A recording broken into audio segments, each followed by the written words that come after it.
Yes, people. We are back live. We are back live on the Sarcasm City TV YouTube for another Manchester United, Chelsea, Tottenham Hotspur show. So please keep all your comments, all your questions related to those three football clubs: Manchester United, Chelsea, and Tottenham Hotspur. Like I state at the start of every single live stream here on the YouTube or on the Twitch. Big up to everybody who's supporting. As always, a large up to each and every individual who is supporting Sarcasm City TV. It is much appreciated and it does not go unnoticed. Let me know in the chat as well who rated, because there's already just under 80 of you lot in here. Big up, but we're only at 15 likes. Let's double that. Let's get up to 30 likes, people. Like check 1212. Let's hit that like button right now. Make sure you share this across all of the socials as well. Follow at Sarcasm City TV across all the socials. And on top of those two things, make sure you subscribe to the channel Sarcasm City TV as well. We're at 7,210. We're looking for 5 new subscribers. There's now over 85 of you lot in the building. So hit that like button, share across all of the socials, and subscribe to the channel as well. And I do have the 2 representatives of Chelsea and Tottenham Hotspur in the building. Ballers at the Bridge podcast, talking at Tottenham Talk podcast as well. Surfer is in the building. Jez is also in the building. What are you saying, Surfer? You good first and foremost? Yeah, I'm good, man. I felt like I've not spoken to you for about 35 minutes. So So for those that may be unaware, if you was watching on the Twitch, we literally did just over 2 hours on Pro Club stream. So myself and Surfer was there, and then we jumped off about 40 minutes ago, like 35, 40 minutes ago, and now we're back. And then probably after that, we're probably going to run Pro Clubs after this as well. But Surfer's here in the building. I know he's fine, but that's more so for everybody in the comment section and everybody watching as well. Jez, what are you telling me, family? You good? No, I've been good, fam. Just chilling. It's been quiet week, but we're getting into it. Super quiet with Spurs, because even when I did the initial title, people, so I had the Lukaku to enter off Juventus make a bid, and then before the Harry Maguire potentially going to West Ham, because reports have come out and said that they are interested, it literally was no new signings for Manchester United or Spurs. And then I did the thumbnail, and then the West Ham, Harry Maguire to West Ham, that news broke, so then I changed it. But yeah, there's nothing in regards to Tottenham Hotspur, but if you have any questions for Jez, obviously feel free to get them in as well. Obviously, any questions for me in regards to Manchester United, same for Surfer as Chelsea as well. But you don't have to ask the representative of any of the clubs about their specific club. So you may have a question about Chelsea or Spurs for me, or United or Spurs for Surfer, and same for Jez as well. You may have a United or Chelsea question for Indeed Him. We now have over 100 of you lot in here. Big up as always, but we're only at 22 likes. Let's bump up the likes, man. 40 likes, people. Let's hit the like button. Big up Warrior J in the cut as well, who says big up Flawless Surfer and Jez. Warrior J goes on to mention Harry Maguire is high on David Moyes' wanted list at centre-back, although West Ham would prefer a loan move to a permanent deal at this stage. That's from at McGrath Mike and at Sam J Dean on Twitter. Not sure how reliable either of those two are, but I'm all for this. Whether it's a permanent transfer, whether it's a loan, get him on his way, 110%. And he fits what West Ham are doing there. He fully fits what West Ham are doing there in regards to he's a David Moyes centre-back. And now they've got money to spend in regards to the Declan Rice deal now being done. Big up to Jacob, big up to Chin Lu as well, big up Kingsmano as well. Sanjinda, hope I didn't butcher your name. Big up Daniel also as well. Warrior J goes on to say Chelsea are not happy with Romelu Lukaku and want him out. So there's a lot of news that's gone on with Romelu Lukaku. We all thought he was Inter Milan bound, and then all of a sudden he's talking to Juventus, and then I heard Inter Milan are unhappy about him talking to Juventus, so he's not going there. Juventus has then made a bid for Romelu Lukaku. Surfer, talk to us. What's going on with Big Rom? What's going on? Man's he's the football version of the Big Show, isn't he? Really? You know what I mean? He's just like so many turns. You know what I mean? This guy. There was a report out tonight that he was negotiating with Juventus not during obviously because he's playing, but around the same time as the Champions League final. Oh, really? Yeah, after professing his love for Inter Milan and stuff like that. I mean, I don't know. Someone's got to teach this guy what love actually means, because I don't think he knows. You know what I mean? It's like, the only kissing he does properly is the badges, isn't it? This guy, do you know what I mean? He's a professional badge. Habitual badge kisser, man. He's a professional badge kisser. That's what he is. Facts. You know what? In his CV, it's going to be footballer, professional badge kisser. Listen, I don't have no problem with anyone going after their bread. I think Inter Milan were trying to get him to cut his wages. If Juventus is coming and offering more, I have no problem with that whatsoever. This isn't really a Chelsea issue. We don't want him. We don't want him. We're just telling him we don't want him. This is now an Inter. You know what? This is now an Inter Milan thing. And you know what? Screw you, Inter Milan. You've wasted weeks trying to get him on the cheap. Do you know what I mean? You've wasted weeks. You know what I mean? You're wasting United's time. You know what? Accept United bid, and then you can pay for Lukaku, can't you? Stuff like that. But no, you want to drag that on as well. So do you know what? I have no sympathy for Inter Milan or Inter Milan fans or anything like that. Juventus want him. Fine, whatever. I don't know what it's. I don't know what it is with this transfer window. That I don't. Did no one watch any of our players, even on loan, play this season? Because even he had an injury hit season. No one see the European Cup as well when he missed those chances. Yeah, I mean, I don't know. I don't get it either. I don't get Inter Milan Juventus chasing Lukaku. I really don't get it. Mason Mount, Kai Havertz, the list goes on. I'm with you. I don't know what it is. It's like we got Fulham going after Cho as well. It's like, did you know? Wait, Fulham won Cho? Yeah, they want Cho apparently. Yeah, I didn't know about that. Yo, well, he didn't. Let us know in the chat. Is Surface Mic okay for you, or is it just me? It might be my headphones. Go on, carry on. Is it okay for you? Is it fine? Is it? It's just that little. Are you talking about that little noise there? Yeah. That little tune is a little bit. Yeah. Go on. But as long as it's not. I thought it was not too bad, to be honest. Yeah. Carry on. Then I didn't know if it was me. Yeah. Have I gone helium again? No, it's not helium. It's just a little bit more narrow. Oh, okay. If people saying your mic's fine, carry on. Yeah. I don't have a proper mic. I'm screaming into the iPad, so I apologize. It's cool. But yeah, that's that. Yeah, that's why I roll. Yeah. But this whole thing is like, I don't care. And it's like, oh, he's going to turn up Monday. We're flying Monday, so you can turn up Monday. We're out. Do you know what I mean? It's like I hope there's a picture of him knocking at the door or something like Cobham and no one's there to let him in, or his fob's been like it's been like rejected. Do you know what I mean? Or not recognised and stuff like that. But do you know what? Hey man, this is the same with any transfer. You know, if you dawdle, if you waste time, someone can come in and just gazump you, which could happen with us with Caicedo. You know what I mean? Stuff like that. Liverpool could come in, they sell Henderson and Fabinho and they want Caicedo, they could come in and gazump. You know what I mean? But it's the same's happened here. But it's not off. I don't want any Chelsea fan to. I think Chelsea fans should be laughing at the at Lukaku in Inter Milan. Like Lukaku was going, yeah, I only want Inter Milan. BS, did you want Inter Milan? Yeah. That is BS. That's what I thought. I thought he was in love. He's the reason he threw. They're the club is the reason why he threw Chelsea under the bus initially. The funny thing about it is, the funny thing in the interview he was talking about. You say my, which means never I would join Juventus or AC Milan in that when he threw Chelsea under the bus. No, he's considering going to Juventus after he got racially abused by the fans. Which makes it even worse. But I just deep this even more, right? We've eventually Chelsea have paid. We've paid Inter Milan 97.5 million to have him on a season loan. We've paid the biggest loan fee of 97.5 million. We paid them. We bought them, but essentially because we loaned him back the next season, he's not coming back. We've essentially loaned him for £97.5 million. It's the biggest loan fee ever paid for a footballer. That's what we've done. But it's like, you know what? As soon as he touches that badge, if he touches that Juventus badge, I'll put Juventus. Oh, he's gonna kiss that shit. Oh my! When he does that badge, you're gonna kiss him. That's cash money, bro. Do you know what? I'd now, whenever if Lukaku was coming to my club, I'd have the badge on the back like that, so he can't actually. He has to go.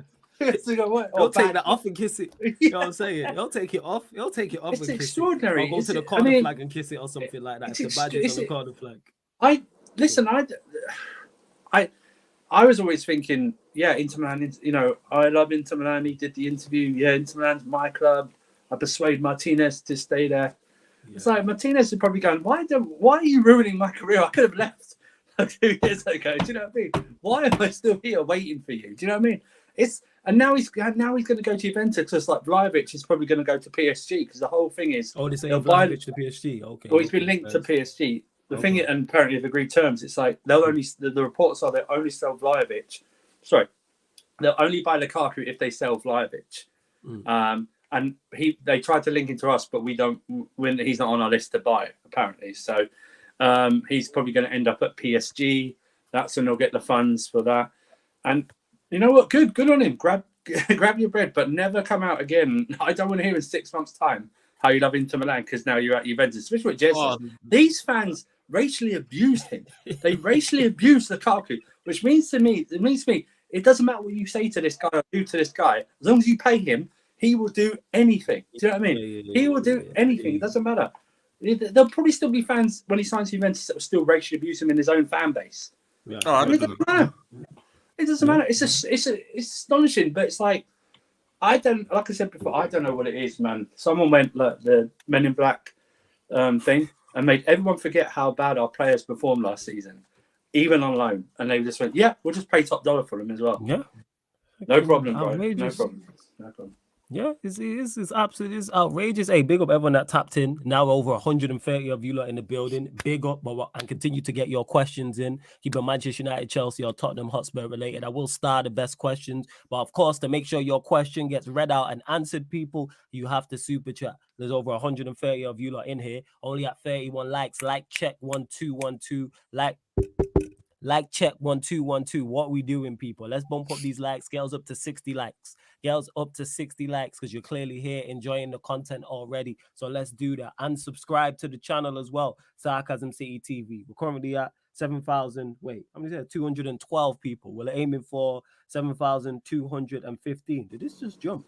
I swear, I don't know. Anyways, jumped, I swear, the subscribers, which is good. But yes, 3 more subscribers, girls up to 7,215. I'm sure there'll be plenty more questions in regards to Lukaku as well. Heavy TSA says, are you not worried that y'all will depend on Rashford getting another free trial next season? I'm not sure what you mean by another free trial, but in regards to our attack, yes, our attack needs to improve. That's why I've been speaking about it. I was speaking about it all last season, about how Rashford was our only attacker of note. I throw Garnacho in the mix as well, but he's the only senior attacker who was doing anything of note. And that's why I give him full credit for us having success last season, because you had little to no help. It was pretty much a carry job. All of our better players aside from him were all the defensive players, even if they offered something offensively, like an Eriksen, for example, like a Casemiro in build-up, like a Martinez. But yeah, 110%. This is why I so want us to get a striker. This is why I wanted a major upgrade on Eriksen, which is not Mason Mount. This is why I also want Diallo to be in the squad, and I don't want to see him get loaned out as well. That's why I want even 2 strikers. So definitely, Manchester United need more attacking quality added to the team, and I hope it does indeed happen. Justice, big up Justice every single time. Oh yeah, Justice is a member. Shout out to all the members. I'll be reaching out to you lot in the next few days in regards to the members Q&A on the Twitch as well. So if you want to be on that, which will probably be Saturday actually. So yeah, it'll be next week. Not this time next week, but next week, people. Join the membership, links in the pinned comment. He says, Andrew, when we sign Caicedo, rate our midfield of Enzo, Caicedo, and Nkunku against the top 6 midfields. Good question. I think it's on. So this is obviously on paper. We don't know, right? So I think it's better than Arsenal's, given the fact that they've got Kai Havertz in there, so that immediately takes away. He's supposed to be leaving, right? I did see something right. in that. So let's say it's Rice, Havertz, Odegaard. Jesus. Rice, Havertz, Odegaard. I think it's better than that because Havertz is in there, and he's only had 1 preseason game, and the manager's already come out and said he doesn't know where his position is. So that's all good. Liverpool's one's a weird one because I don't know what with Fabinho going. Looks like Fabinho going. Sorry, I don't know what. I think it's going to be McAllister, Schlotterbeck, and I don't know who their defensive midfield is going to be. They're going to have to buy someone, I think. But it might be Lavia, or it might be someone else. It might be. Listen, could be Caicedo. Fabrizio was saying at this moment in time they're not in for him, but you never know. Like, right. Depending what the money is and what they feel like they can achieve, like you never know in these type of situations. But Newcastle's, I think it will be Tonali, Bruno G, and Joe Linton, possibly. Who is their actual six? Yeah, because they don't actually really play with actual sixes. They don't. They don't. Even last season, they didn't play with a six. I think it's better than It's better than sorry, Jess. It's better than Spurs at the moment. I mean, yeah, it's not. I mean, it's not. I'm not Madison aside. I don't know what your pairing's going to be in the middle. It's definitely for me. The locked in are definitely Bissouma and Madison. It's just the third midfielder that we don't know what the situation is. And Manchester United, well, it's better than us. I don't rate Mount, so it's better than that. Yeah, and Bruno, Bruno is Bruno will be you've got two. You're going to have two of those battles now. If you've had Bruno for years, who some people don't rate and some people rate, and you're going to have Mason Mount, and some people rate and some people won't rate.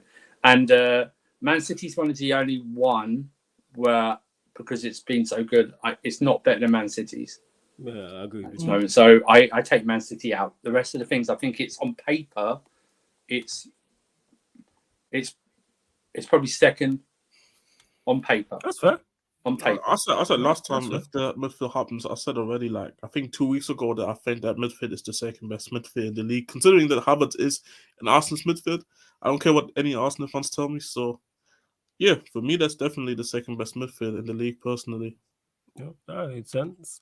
Big up Jacob in the chat as always. He says, Jazz, are you excited for Tuesday? I can't wait to see how Ange lines up. I'll be real. I don't even know what time you're playing, so I can't. I'm not really. So you can tell my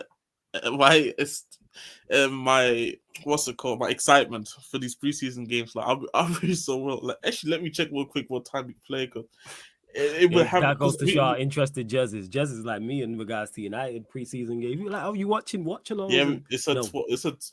Like it's a 12 p.m. I'll be so wrong. I might not even gonna be. It's on a Tuesday, 12 p.m. I might not even be at home for this game, or I might be oversleeping. So it's either one of these two. Because I'll be honest, preseason game, I just want guys to just get the like I said, I want guys to get their match fitness in. Guys who want to succeed at the club, maybe give the manager a reason for them to be used this season. But in terms of actually playing those preseason games, I don't really care too much about it anyways. Like, yeah, I know we replaced the Roma preseason game with Barcelona, and I already tweeted that. And apparently it's a cup as well. So it's like, it's a trophy on the line. So I said, winner gets Longley. So, you know what I mean? Like, it goes against some part. Like, we don't win trophies. Barcelona win trophies. So they can get Longley if they win the trophy. So that's the only thing I care about the preseason, that Longley wins the trophy. Like, whoever wins the Battle of Longley gets him. So that's all I care about. So, bro, I think even if you win the game, you're getting him. That's the problem. Fact that. Nah, because my issue is, cause the funny thing about it is here, because I saw many debates about it, and I said, how if we do get Van der Ven and Longley, big on Rhino for the raid as well. Carry on.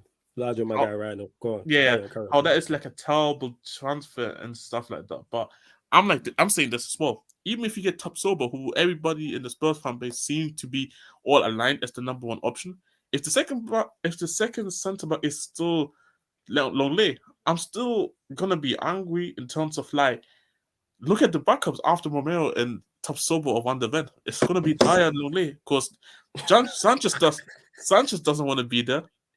Tanganga he's pretty much linked out of the club because he doesn't want to be there. He wants to play football. Dyer is literally getting no interest from nobody. And then, we don't have any other centre backs. So when you really look at it, then Longley and Dyer will be the backups to Romelu and Tapsoba, for example. No, much one of them gets injured. And then also consider as well, Dyer is not really a centre back to begin with.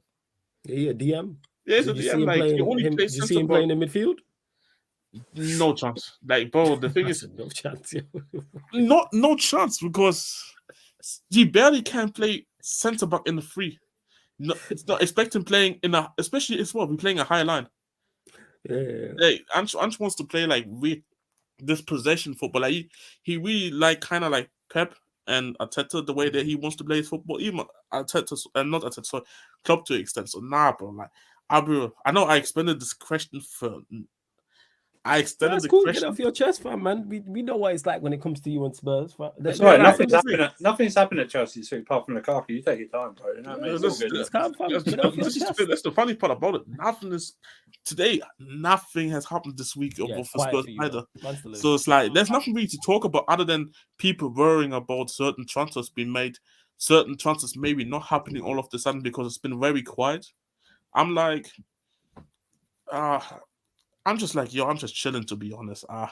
I'm not really getting into debates with Spurs Twitter. I'm not trying to even interact with Spurs Twitter because there's just a couple of weird people that I just don't want to associate myself with. So, that's why I'm just chilling. Like, I know people like, but how is it possible that we didn't went to preseason with our main centre backs? Chelsea's main target is still not at Chelsea, and they're going to the States. But when are you guys going to the States? We're going Monday, but so are Brighton. Exactly. So it's like, and we're playing them over there as well. Exactly. What you could do is start the game as a Brighton player, and then the second half you'll just. That would be hilarious. That would be actually hilarious, to be honest. That's actually hilarious. I would put it past it. The way football is going, that would even be a shot. Second half, he comes on as a Chelsea player. Fuck it. That's the medical at half time. Wait, that passes and signs a document. So like, see, like Chelsea don't have the mind target. Like, I think when is United flying to the States? I'm United flying to the States. I have no idea. Hey, but anyone in the chat. I think it's next week. I think it's next week as well. Yeah. So like, somebody in the chat tell me, and they still don't have their number one keeper. They're going. At this moment in time, they're still going to the preseason with Dean Henderson as the number one. So it's it's the other guy, man. The guy beginning with K. Kova, I think he's called. Or whatever his name is. I was saying like, you prove my point though. Like, I'm just like chilling here and saying like, it's about that certain players don't get the preseason that they all like to see. Yeah, but I'm not really concerned as long as these players eventually still end up at the club. Because what would you rather have? Just not go and chase them because they didn't have the preseason, and just go with what we have, or just be happy and content that they're actually at the club. Considering as well how we are as a club as well. Like, people keep forgetting that people getting angry for business, the way we do business, but we've been doing this business the way we're doing for like years now. So it's like, it's not really new. Daniel Levy loves to use the entire transfer window. Don't Spurs fans know this? He loves a deadline. Exactly. Like, he loves a deadline. He's like Harry Redknapp. Exactly. Like, you see, last summer we were quite quick with our window, but look at how the window ended. I was very upset about how the window ended, even though we got a lot of business in early.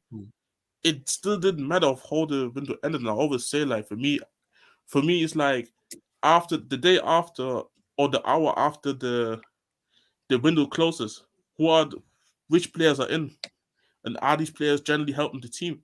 And this is what's for me what's important. Casemiro came in after they got slapped by Brentford. Like I was saying, like, I'm not really gonna be mad if you tell me certain players coming in even late, even when we played 2 Premier League games. I'm still not gonna be mad. I said already, I'm not really getting mad unless we sign Longley or Conor Gallagher, for example. Other than that, I'm not really gonna get angry about anything. 45 million, that's fine. This is the funny thing. Like, Chelsea fans actually tried to convince me that we would pay the money. Like, I know my club. Like, we are. According to Spurs fans, we are not even willing to pay 30 million for a centre back that we need. So, no, you wouldn't.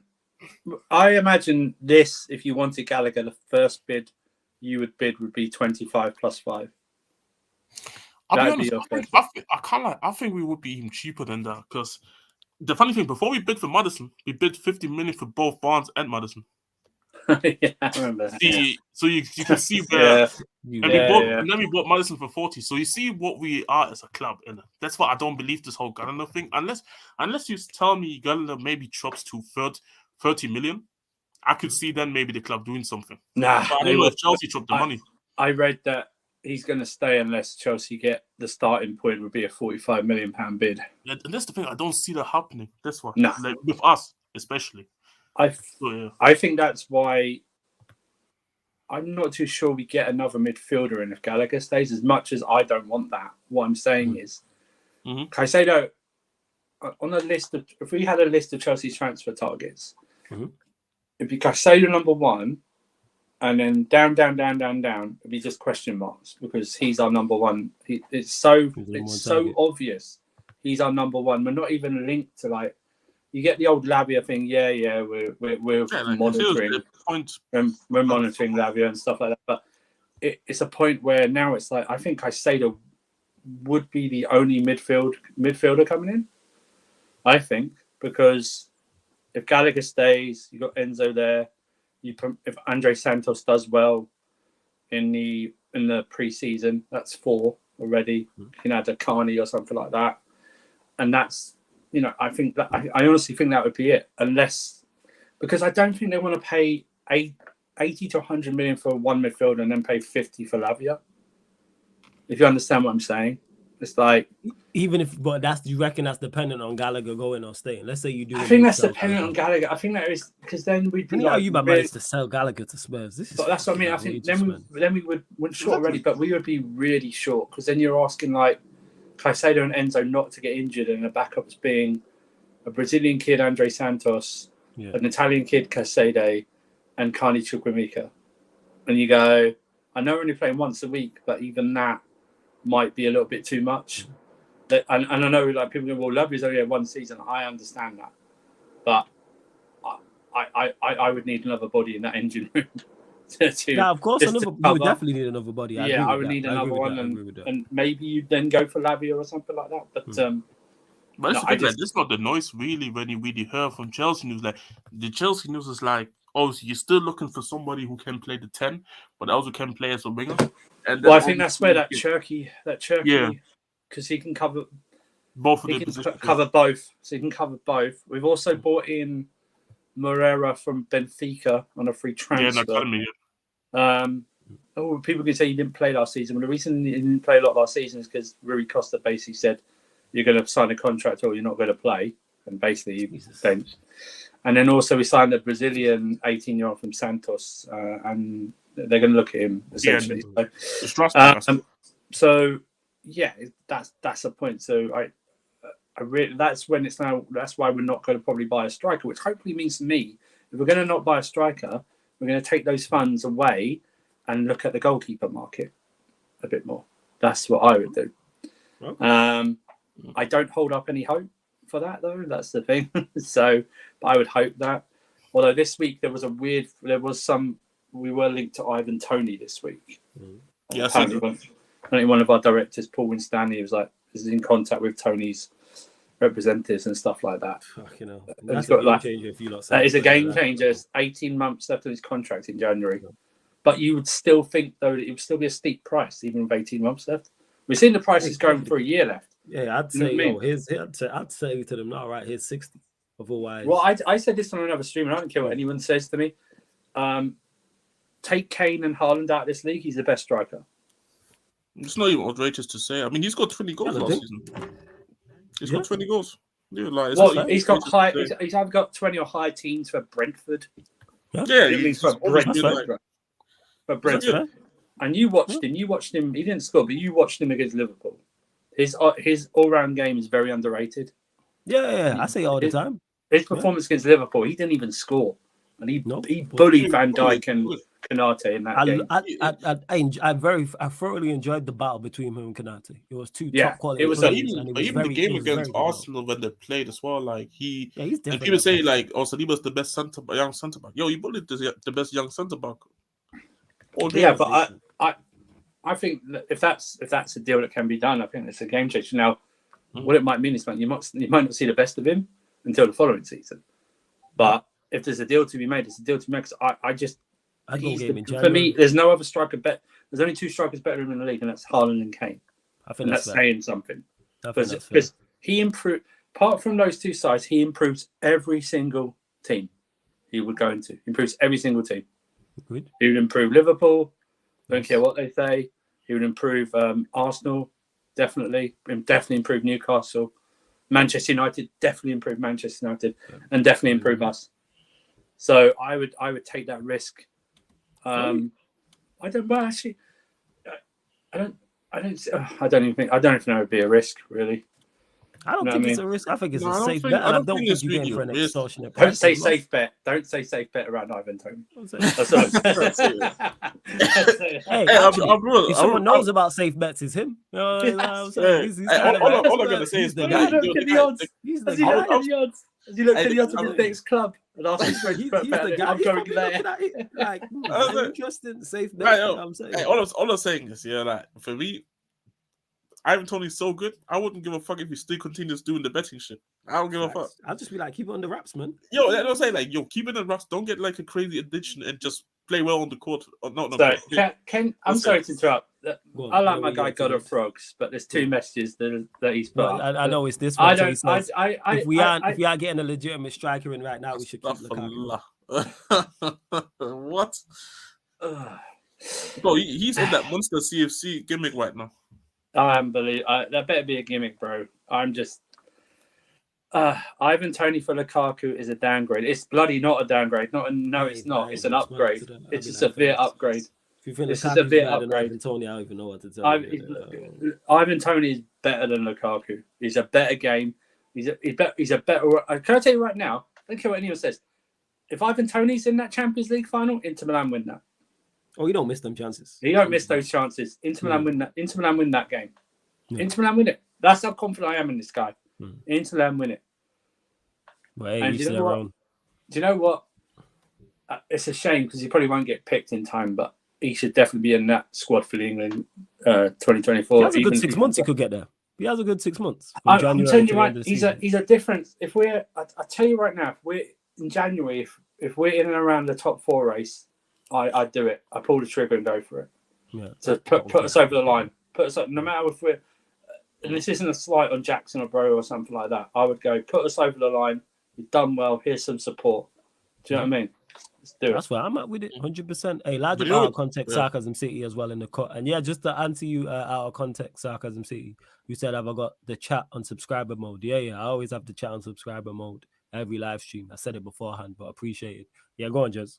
Now I was just saying about the England stuff. Like, I feel like even though I agree with that, if he has a good couple of months. Hey, before you continue, hey, Yeah. Stephanie G, you see you on these jokes. This is the second one because you bust one of these jokes, one of these your dad jokes yesterday or the other day. I can't remember what it was, but she said something funny. And now she's saying who's the bigger gamble, Toney or Lukaku. And she said something else as well. I was like, I think it was her, and she mentioned, and I paused something she said. But it wasn't a pause because she's a female. But when I read it, I was like, I've got to pause it. But she mentioned something about it was about I'm just saying, being stiff, and I said pause. Yeah, I'm just saying, looking for that's a tick in the column for me. She does these jokes. That's a tick in the column for me. Yeah. Love you, Stephanie. Yeah. But go on, carry on. I just had to get to this. I was just saying, I feel like which is kind of out of the talking points from our 3 clubs.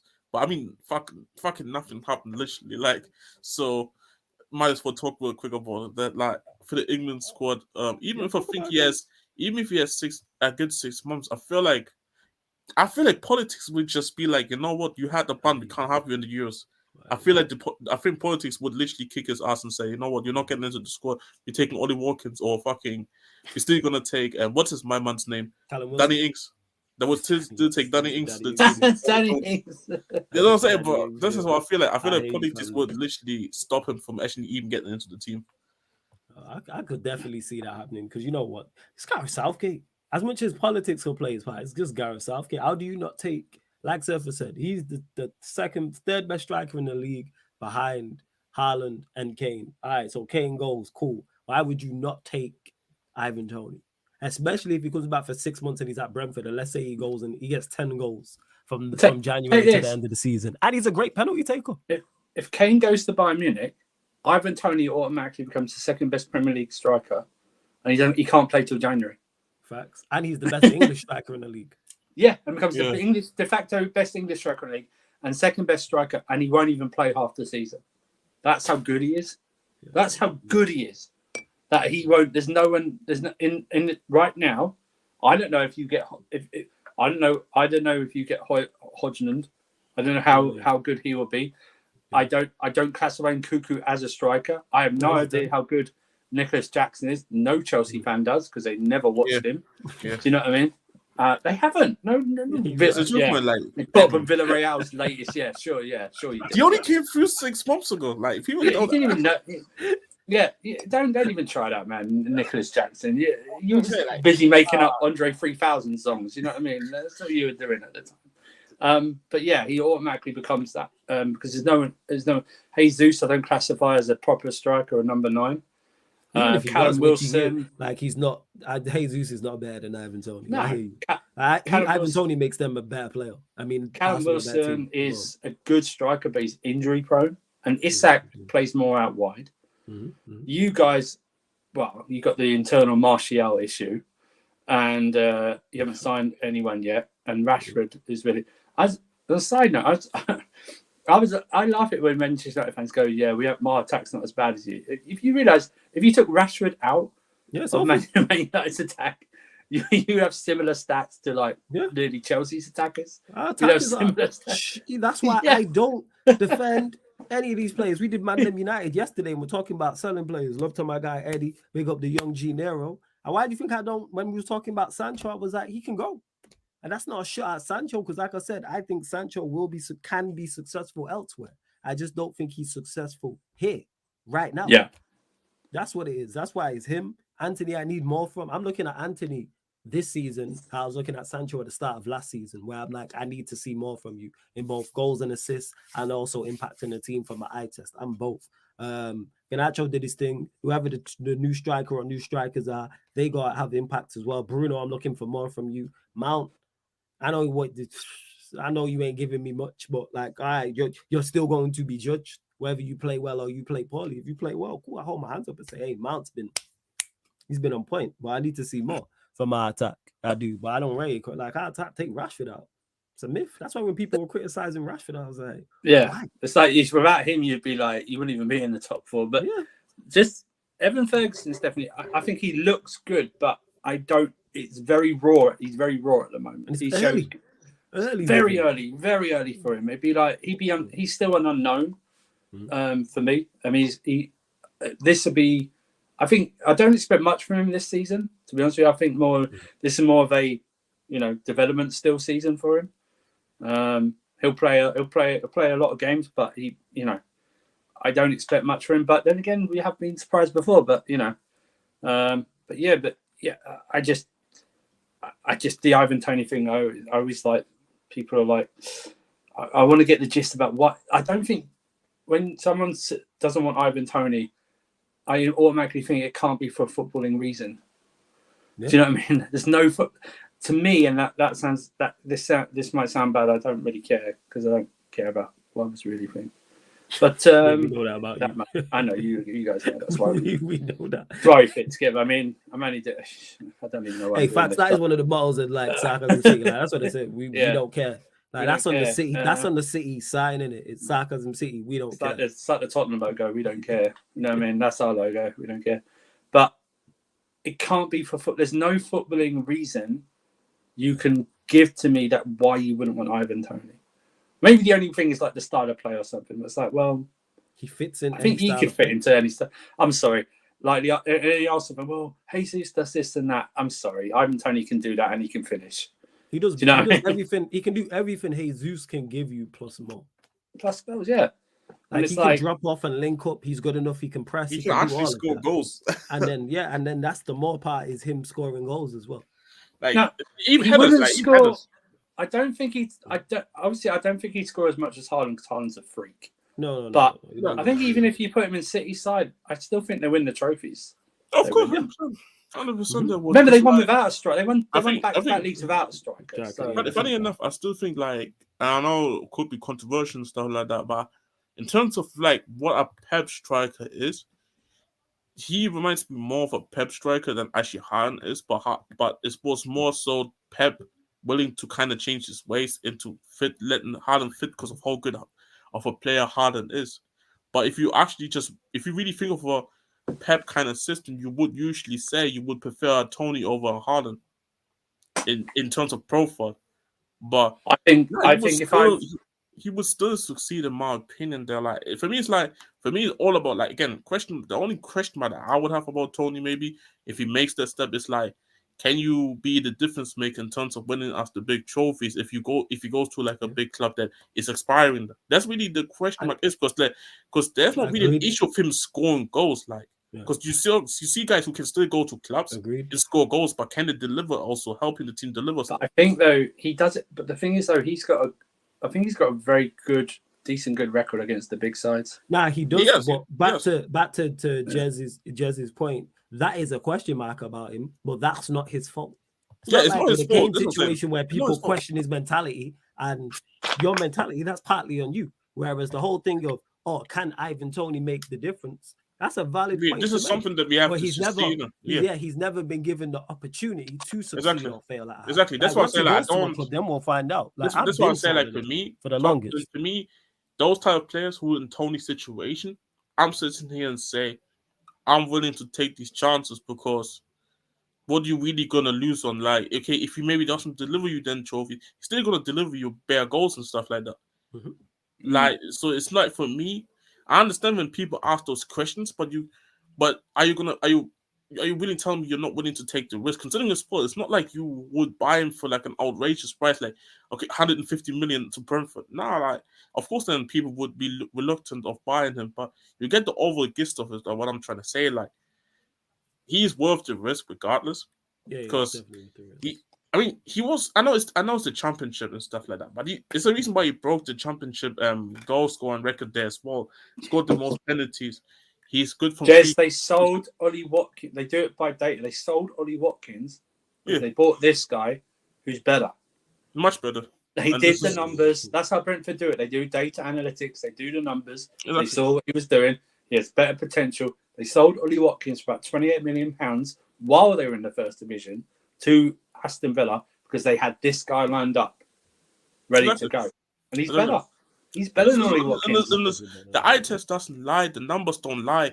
And I feel like when Brentford was looking to replace him with Toney, they were looking at the underlying numbers. Yeah, maybe before he went to Brentford or before he was performing at Brentford, they were looking at, yes, maybe he wasn't scoring at the same rate as Ollie Watkins, but they looked at all the numbers that kind of proved to them, you know what, the guy can definitely deliver us for what we are trying to achieve. But he just needs to be in a better setup, which he eventually went to Brentford. But if you think about it as well, remember last season, one of the key reasons Brentford stayed up was when they signed Christian Eriksen for about the second half. Yeah. And he got a lot of assists and Toney obviously scored. But if you think about this season, I know they've got like, sorry for pronunciation, in Mbeumo and something like that, but they haven't really got anyone who does like the Eriksen job like they did last season. Yeah. In fact, he's actually gone and scored. I think he got 17 or 18 league goals before his ban kicked in. I know he takes penalties, but he also takes free kicks as well. He takes free kicks, he takes penalties. And what people the mistake as well. Sometimes he plays in a 2, sometimes he plays up front by himself. Like, he's versatile in terms he can versatile. If you can play, there's many strikers who can't do both of those to a high level. And no disrespect, he's playing for Brentford. Yeah, he's playing for Brentford. It's not like he's even surrounded by top talent around it, because like really hard work is there. If you remember when some strikers come in from the championship, no one really knows how they play, and sometimes their first season's great, right? And they score a lot of goals, and then the second season they drop off because they can't do that, or even they get in the first season they score a lot of goals. Look at Mitrovic. Every time he bounced back and forth, he scored like 40 goals in the championship, came up and scored 8 in the Premier League. I know he scored like 14 this season, something like that. But this guy's hit back to back. He's gone back to back high scoring for Brentford. I'm not talking about Brighton. Imagine he was in Brighton's team with the amount of chances they create. Oh my god, the amount of chances they create. Oh my god, he'd be up there for top scorer. I'm certain of it. For Brighton. That's why I say like. Yeah, for me, like that's why I just like also Brentford's recruitment. But then, in terms of the way they look at things, instead of looking at like the name of the player, they're just purely going based off numbers and what they believe can fit the system in it, and only can fit their system. So it's like, and he proved this for me like many things. Like you can't really argue much against him. unless you want to really bring up this betting thing. But if you want to be honest, there's a lot of footballers that do bettings outside. It's just that someone just got charged this week, didn't they? So yeah, exactly. And the thing is, that's off the field, really. That's exactly. And this is my thing. Like some people, but that's my issue. Like some people might use it and say he might have some off-field issues. Do you really want that? That's the arguments. That's the arguments that can be the only argument for not wanting. That's the only argument. But even then, I'm still like, I mean, we have footballers who fucking drink from. We don't know about it. They be drinking like hella money outside, but they're still performing on the pitch. Like it doesn't really matter to me as long as you perform. You're not really like a threat for your own club, which he hasn't really been to Brentford. He hasn't really. Like you don't really hear any bad things about him. So it's like, like I said already, like if Kane leaves, we definitely should look at. Oh yeah, you should. We should be lining up for him, Aaron Ferguson, and probably I would say Kodamani, but Frankfurt is asking for crazy money too. Yeah, Aaron Ferguson and Toney are for me like the two names that I would look at immediately. I did when I saw St. Vlahovic this week, and someone like the Toney thing came up the next time. I don't want Vlahovic. I want Toney. I don't want Vlahovic. I get it. I'm not saying he's not a good player. I think we are the way Poch is built. Because everyone would go, well, Kane would do well, but this Kane is not the Kane that played under Poch. I try and tell people that. Like, he's not. He only started doing this under Jose Mourinho. People. Only doing this Jose Mourinho. So this Kane would not. I'm not saying he wouldn't. He would still be successful, but it's not. He'd still be successful, but he'd be playing differently. He'd be playing differently, and we've already got a player in Lukaku or something like that. We'd want the Kane pre-18, 19 season. Breeding ankle injuries and stuff like that. Yeah. Like, but bring me Toney. Bring me Toney to play. Exactly. Imagine what Toney would do for a Sterling at Chelsea. Well, we obviously know Sterling's numbers are really affected by who plays up front. Yeah, now, you don't have to be a tall guy, something like that, because he got good numbers when Aguero was up there. And stuff like that. Aguero is not a big tall guy, but physically and stuff like that. But we know his numbers are affected. Even with England, he plays better with Kane up there. It's proven. And also now, imagine Sterling going. So you've got Nkuku in, so that takes any creativity stuff off me, which is great. So to do that, you've got a striker in, whether it's Nico Jackson or Toney, so that takes even more something. So I literally just have to revert to my game. The chances, and we all know what he can do. Yeah, and I'm fine with that. I tell you, man, if he scores 15 tap-ins, I don't care. Goals. Do you know what I mean? Be on the end of it. Be on the end of it, bro. And you got Enzo in there. So just I mean, I'm so glad this Toney thing came up because I was struggling what we were going to talk about this week. But, we always find something, man. We always do. I think we did something crazy last week. But like people are always going to have questions. Yeah, I think it's just, I just like I said, he is. If you get the opportunity to buy him, you should buy him. I think the only ones who won't is obviously Tottenham at the moment and Man City. Mm-hmm. Yeah, every other team should be cute. There should be a bidding war for this guy if he's made available. Oh yeah, and I think they'll absolutely bidding war. Even abroad, he's the only striker I've heard universally that everyone of all different fan bases said, "Yeah, get him." I've not heard anybody say I've spoken to and say, "Nah, I don't want him." Big up to Cass as well. Hey, Cass, message me so I know it's you. But large up, Cass, send me a WhatsApp and I'll mod you so I know it's you.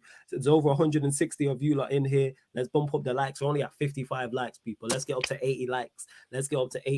Pay the toll, freeloaders. Pay the toll when you enter the city of Sarcasm. Like check 1212, man. Let's hit that like button. Make sure not only if you're watching live, make sure you're watching it back. And yeah, Cass, just to make sure, just WhatsApp me, my G, just so I know it's you. And yeah, we're at 7,214. 6 more, get us to 7,220. Looking for 6 more subscribers, people. Only 6 more. There's over 160 of you lot in it. I know there's at least 6 people watching right now who have not hit the subscribe button. Make sure you do. And yes, it is the real Cass. I'm going to mod you now, Cass. I was just making sure. And yeah, you're right in regards to shout out to the Out of Context Sarcasm City. And I'm sure Out of Context Never a Foul will pop up soon. Make sure you lot all subscribe to Never a Foul as well. Cass, Daps, Mo's over there, plus more as well. Continue to get your questions in. Keep them Manchester United, Chelsea, or Tottenham Hotspur related as well, people. Yeah, go on, sir. Just a quick plug for Casually FC. So we're about Casually. 27 subs away from 2K. So hey, someone, one of the mods, put Casually at big up Marshall. I've just put it in right now. Marshall's doing good things over there because we just show our faces, really. Marshall does all the hard work. Do you know what I mean? We just show up. It's like Flawless over here. We just show our faces. Do you know what I mean? It's like that. It's all flawless, really. It's all flawless, and everyone knows that. So these guys should be rewarded. So yeah, I'll put it in the chat there. It's predominantly a Chelsea channel, but it's not like everyone's welcome. Do you know what I mean? I prefer people that disagree with me because then I can engage better. That's all. So it's all good. But yeah, we're all there. So we've got a stream tomorrow, I think. So look out. Yeah, man. So make sure you lot subscribe to Casually FC. Surface just dropped it in the chat. They're 20 away. There's over 160 of you lot in there. Game to 2K. And I see you cast is flawless. I'm trying to tap your man up, law. Liverpool settings. It's on our context. B Castle, Sue Castle. But it's on Sarcasm City, man. Seeing if he wants to work. If it's the same person that does out of context Carefree Lewis G, we did the Johnny stream where we do that, and we did that, and then I challenged that person to do the reactions in a minute loop, and they did that as well. So they are very good at what they do. They do it very fast as well. So yeah, if you want him to do that, they're very good at editing. Wait, bruv. Exceptional. And big up to Meta Football. That clip had me rolling. Like when he put the clip of Johnny Minerals together on Carefree, out of context, Carefree Lewis G. Hilarious. Big up Meta Football TV says hi everyone, Spurs fan and channel owner.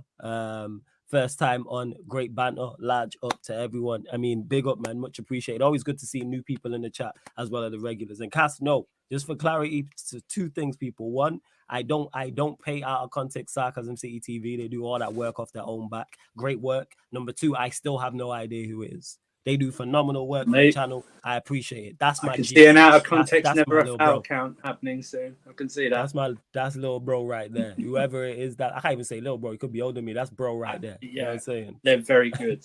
Very exceptional. I must say I made him sign an NDA, and he's got jokes. That's how you know he's one of us for real. That's how you know.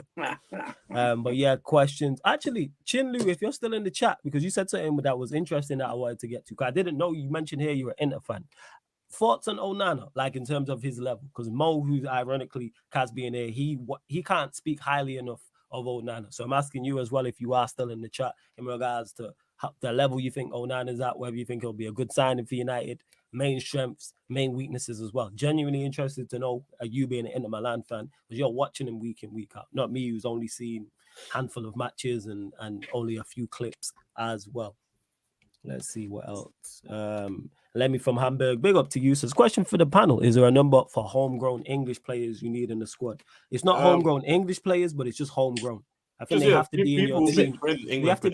They have to have been in an England setup for what? 3 years? Is it? 3 years before the age of 21 or something. 15 to 21 for 3 years at least. There we go. And the minimum number for that is 8. Because before that, it used to be less, but since the whole pressing thing happened, it changed. But apparently they want to relax that in a couple of years. So I don't know if the number is going to go lower again. Well, it's weird, right? Because there's different rules for other domestic and European. Over here in England, I know it's 8 for sure. Like I'm pretty sure it is. And I think for the Champions League, it's ironically 8 as well. I think that you have to have guys. I think you have to in European you have to have minimum of 8, but 4 of them needs to be trained actually by the club. Then the other 4 can be just guys who've been trained elsewhere by other clubs. That's why Fabregas was always counted as a homegrown. Because he was Arsenal. He's been in the Arsenal academy. Meta Football TV said it 3 seasons before 21, so I knew it was something like that. So don't have to be English, it's just any nationality, but you have to have 3 seasons before 21, which is a pain in the ass on Football Manager when I had to deal with that. Because the funny thing is because that's why when I play Football Manager, I like other countries because to play than England, because England can, and especially like the work permit, it takes forever as well. But I hate England. I just hate the way that England have their homegrown thing, because other countries you don't even have to. I know in Germany there isn't actually like a minimum requirement for homegrown players. You don't have you don't need, you could not have a single German in your team and you still don't get any charge for that. But then obviously when you be in European competition, that would be whole completely different. No, I get you. No, I fully hear what you're saying. Big up to Chinlu as well for answering this. Much appreciated. Says Onana is very good overall. Onana is a very good overall goalkeeper in terms of positioning and handling. He does have the occasional head loss moment, like running out and leaving the goal gaping, but he's solid overall. And this is what I seem to get. Everyone who speaks about him, like I said, whether it's yourself, other Inter Milan fan in Mo, whether it's someone like Jez who watches much more of Serie A than I do, and others, can't speak highly enough of him. So I'm all for it, and hopefully get the transfer over the line. I'm not even worried about it. Just get it done. Yeah, go on. So. I think he's a very good goalkeeper. What I'm fascinated to see is when he passes the ball out to the middle, and Mount and Bruno try and control it. That's all. That's crazy that you think that we are playing. We had this conversation. It's crazy you think we playing the ball into the middle. This is over the top. Oh no, that's over the top. You take this over the top. You get the big one. Pass it to the big man. The only people he's passing the ball into is Martinez, Varane, occasionally one of the fullbacks, maybe Casemiro. But other than that, it's direct in terms of Nacho, Anthony, or whoever the striker is. Yeah. We ain't playing through. People need to forget about this. I've been having this conversation. People forget about Manchester. Occasionally it will happen. But forget about Manchester United playing possession-based football in the sense of tiki-taka. We are going like basketball. Get the ball from back to front. Get the ball off the pitch as quickly as possible. Yeah, go on, he's gonna shout out to Langman. He's gonna be the holding goalkeeper now for United. Like he will be out there literally as a centre back. He might play liberal like at this point because like there's no you taking it back. Yo, there's no throwback. Hey, come on, man. Like, that is a throwback. Jez, you a true man of football. I respect it. Even Football Manager, nobody plays that shit. This whole throwback, it actually is. But I remember that on like Pro Evo like 2. You know what I'm saying? Bro, it's a whole thing. Like some people don't even know the position in football, even to these days, like the Raumdeuter, and stuff like that. Like, but I can't lie. Now, this is the only thing, because when you really look at it, to the team that he's going to leave to the team that Man United is, like, obviously, do we believe that Man United in a one-off game could beat the Inter Milan? 100% they could, because one-off games, everything can happen and stuff like that. But when you look at just in terms of like what Onana goes to from United and Inter, even though I just said that, it's just the technical level of the team that he goes to now. It's just much lower for me, in my opinion, than Inter Milan is in terms of like he can comfortably pass it to all three options. There's a difference, right? There's a difference passing to Mount and Bruno as they passed it to an exactly to Barella and Brozovic. To an Enzo Fernandez or something. Yeah, pass the ball into space for Rashford. Are you saying it's going to be nothing but? It's going to be nothing but a glorified NFL punter. Yeah, man. Yo, get the ball into the space. Yo, hit the space. And if it's a low block, you going short into Martinez and Varane. That's the thing. Sure, if he's playing. But you know, this is the thing. That's the thing. Like Casemiro, like that's who you're getting the ball into. This is my thing. I want to know how United's gonna cope next season with hella presses, because I know man is gonna look at it and say like, "Yo, we just have to press the hell out of them." Kick the ball long, fam. Hey, could we go with that? Like, that's how you be a press. Could we see some? Oh my god! Could it be a throwback to when you had Fabian Barthez? Remember? You know. Fabian Barthez. So you tell me you like you want to? So you tell me you're gonna approach a game like Burnley? Just kick it long to whoever. You going long? Hey, Jez, the ironic thing. Going long. When they play Burnley won't kick it long. They'll play like the fact that people think that we gonna be playing, and like I said, I could be wrong on this, people. I think occasionally it will happen at times where we do dominate possession and we dominate the ball. That I can see that happening to an extent, but in particular away from home, considering how bad our away record was, in particular against the top 10, I could see us doing that, and I don't have any issue with it either. You know what I'm saying? In that, I really don't have any issue. Like I don't have a problem with the style. Yeah. Onana fits in terms of I don't want us playing through the midfield. A massive upgrade. Go long. No matter what style you play. Go direct. Onana's great at long passing. Utilize that. We have runners. Yeah. The new striker, whoever he will be mobile. He'll be a runner. Rashford, we already know, can run. Anthony can run. Mount can run. Bruno can run. The whole five can run. What Ten Hag should be doing in training is making sure the guy's first touch from a long pass are all good in the centre and they can track the ball. That's what it should be. Yeah, whoever the striker is, make sure he's good in the air or he's got good chest control. Well, like, Damn, that's you what let it go is. of Veghorst. Damn. Yeah, he wasn't it, man. So as tall as he was, he wasn't it. I do think some of the criticism at first was harsh, but then he just showed his level. Like, there's a reason he was available for a loan sign. And then Cass, I'm with you. He says with Onana, Lissandro, Mount to a degree, and a proper striker will be fine against. You see what he said? I press. You see what he said? To a degree, he knows. To a degree. He knows. Cass knows exactly. Cass like knows. that's why I'm not worried about Cass it. knows. He knows. Like I'm really not. Hey, large. He's hoping. You know what?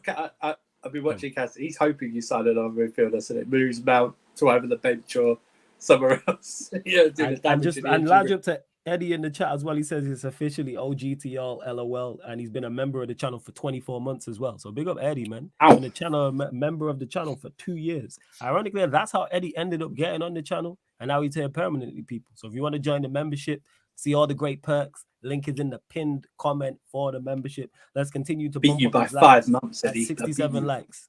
This guy 29. 29. Hey, salute to Surfer as well. Big up to all the members for no matter how long amount of time you've been a member. It is much appreciated. 3 different levels. Make sure you check it out. Sarcasm Citizen, Sarcasm City Soldier, Sarcasm City General as well. And there's unseen videos there as well, people. But like, if you do join the membership, you got full football podcasts, 2 views from the dugout, and then you got current affairs as well, where me and Tox were just discussing madnesses. Like, you've heard me and Parts discuss madnesses on here, like when we had the whole debate about the man was like, yeah, I don't want no woman who's gonna be a hoe. And I was like, how you gonna know what her past is if you just met her? How the fuck do you know? You know what I'm saying? I was saying all. So you gonna find this fine woman who's, I don't know, mid-20s. They won't be discussing inflation rates, folks, when they're what did how do you like? I just don't get it. You know what I'm saying? So I think she's gonna be phenomenal. 12 out of 10. Cost of living crisis. You know what I'm saying? 12 out of 10 y'all with no past. Yeah, sure. All right. That's like when you ever watch the James Bond films, right? One of them goes, he's a banker, right? But like he's a banker. They did a bit background check. There's nothing in his past, and they went spy, which is like going. What is the point? you might as well put like he got charged from this, or he got disciplined like for this, or something like that. If something's too good to be true, 9 times out of 10 it usually is. Do you know what I mean? And then you can just go, listen. Before we go ahead, and I don't know, you know what? I don't want to waste 4 years of my life. Do you know what I mean? But let's lay it all out on the table right now. What is in the closet? Do you know what I mean? What skeletons are there? Let's hang it out right now. Yeah, so I don't come back in 4 years and go, why didn't you tell me? When we've got like a kid or something like that. Do you know what I mean? There's a lot of jokes, you know what I'm saying? When me and Tux was doing the podcast and was doing like current affairs, but there's also some real shit in there and some behind the scene clips. And yeah, like when my barber, not this current barber, my last barber broke up with me. So yeah, man, make sure you go check it out, people. Chinlu says, I'm pissed off with Onana leaving. No, Inter are now looking at players like Jan Sommer. He's all right, but he's getting on. All right, fair. So if you're pissed with him leaving, that means he's good. I didn't see this, but out of context, you need to make, if this is true, you need to make a video of this. So he says, you see James Redmond cooked Hassam, and whilst he was cooking Hassam messaged him, asked him to stop. No, he didn't. Hassam didn't do that. Man waved the right flag. That is, even when Hassam is wrong, when he knows he's wrong, he still comes out defending to the end. Yeah, I mean, facts. Been there. You know what I'm saying? Is that? I just call you Vans, my guy, because I don't want to butcher your name because I can't even see what the other letter is behind the J. He says, flawless. I know you don't rate Mount, but you have to give him a chance. How many players have looked average at Chelsea and gone on to be massive successes elsewhere? The thing is, I'm willing to give Mount a chance. Before I get to this, I'm going to get to the second part, but first part is because other people have mentioned it. I'm going to assess him fairly, like I do every other player. Just because I don't rate him does not mean that I'm going to assess him unfairly and not give him a fair. He's got a clean slate. I just don't rate him. Same way when we signed Casemiro, I was super gassed because I rate Casemiro highly. Well, if Casemiro had performed poorly, I would have criticized him and said, nah, he's not made out. I was gassed when we signed Sancho.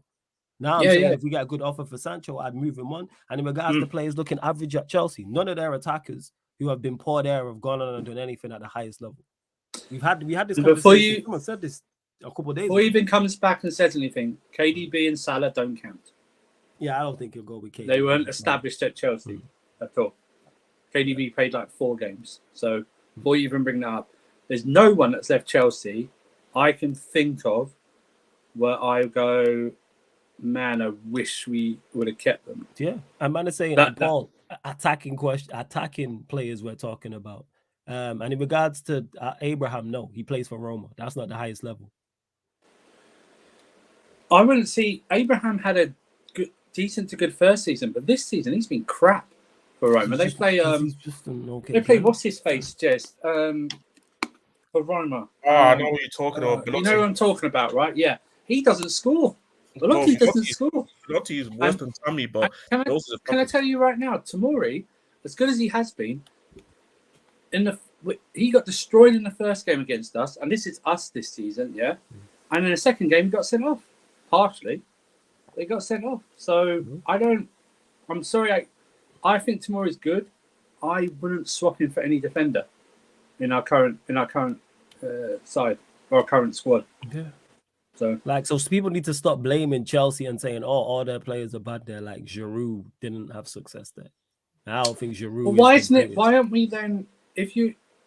Why don't we get the opposite then? Why don't we get praised then for having them in the first place? For bringing KDB and Salah to people's attentions. Why don't we get praised for that? We get blamed for it, like, he did so badly though. Why don't we get praised for that? But you know what it is? Go on, sir. It doesn't fit the narrative. It doesn't fit the narrative once they come to their football clubs. And it's the same thing with Arsenal fans not doing the 360 with Havertz, because they used to be all on Havertz's case and saying, like, I literally have a screenshot of an Arsenal fan that I know in the future where less than 12 months ago, he was asking the Chelsea fan, what does Kai Havertz offer? 12 months later, he has Kai Havertz as his Avi in an Arsenal. You know what I mean? Like, it doesn't fit the narrative most of the time. So they they have to kind of create new narratives to kind of, how should I say? They have to create new narratives to make these signings look better than they really. Yeah, exactly. It's not. Well, yeah, just back to this with the Mount thing in terms of, yes, I will give him a chance because Vans, I think you are new here. If you're not, I do apologize, but I always give people a fair, but I don't rate him. And if he performs well, I'll admit I was wrong and be happy he's performing well because that's helping the team. But if he performs how I think he's going to perform, which is just okay, I'll be like, the expectation for him is on the floor anyway. So I'm not really going to criticize him heavily, to be honest. I'm not. What I don't understand is the criticism I receive for criticizing him when we all know it's not a good signing. That was a thing this week. From some Chelsea fans. Fellow Chelsea fans, Mount and Kai have left. You don't need to do fail comments from them on pre-season games, okay? Yeah, that's jokes. Let them go. Let it go, okay? They've gone. We've got what we wanted. We've got 105 million for them. I'm not counting the add-ons yet because I have no idea what the add-ons are. So we got over 100 million for the pair of them, okay?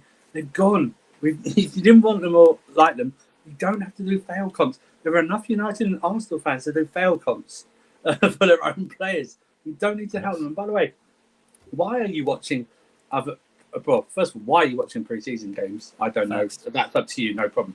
Why are you watching other teams' pre-season games? Yeah. It's like, actually, someone did do a funny message when it went, that's Man United's mistake. Instead of playing Leeds, they should have booked a pre-season friendly against Norwich. Because their Mount would have really shown up there. Them or Southampton, right? You know what I'm saying? Exactly. Them or Southampton. Fucking joke too. It's crazy. It is. Let's see what else. And to God of Frogs, who says, will the England fans apologize for criticizing Southgate for not picking Tomori? Who are you talking about? Because there's no England fans here. So you can't put that on Surfer, Jez, or me because none of us are England fans. So God of Frogs, you'll have to clarify. Yeah. Now, before you even go, you'll have to clarify. Yeah, none of us here are England fans. I don't want. I don't. Yeah, I don't. I very rarely. I tapped out with England in 2014, so I tapped out. So I've never been enough. Yeah, and also like Gareth Southgate is just Gareth. Listen, it's been proven he's a hypocrite, right? He's a hypocrite. So he's going to pick on merit. He doesn't. Whether you rate Tomori or not, he's done well. He's done wellish at AC Milan, no problem. But the problem is that Southgate's the same as any other England manager. They have their favourites. Harry Maguire's the case in point. Hardly played a game before the World Cup. Played the entire World Cup. Yeah, I think he played any time. Maybe missed one game. But I don't know. I don't know what God of Frogs is talking about in regards to like where England fans. There's no England fans. I don't even think there's any England fans in the chat. Maybe I don't even think there's many. I don't know many England fans, to be honest.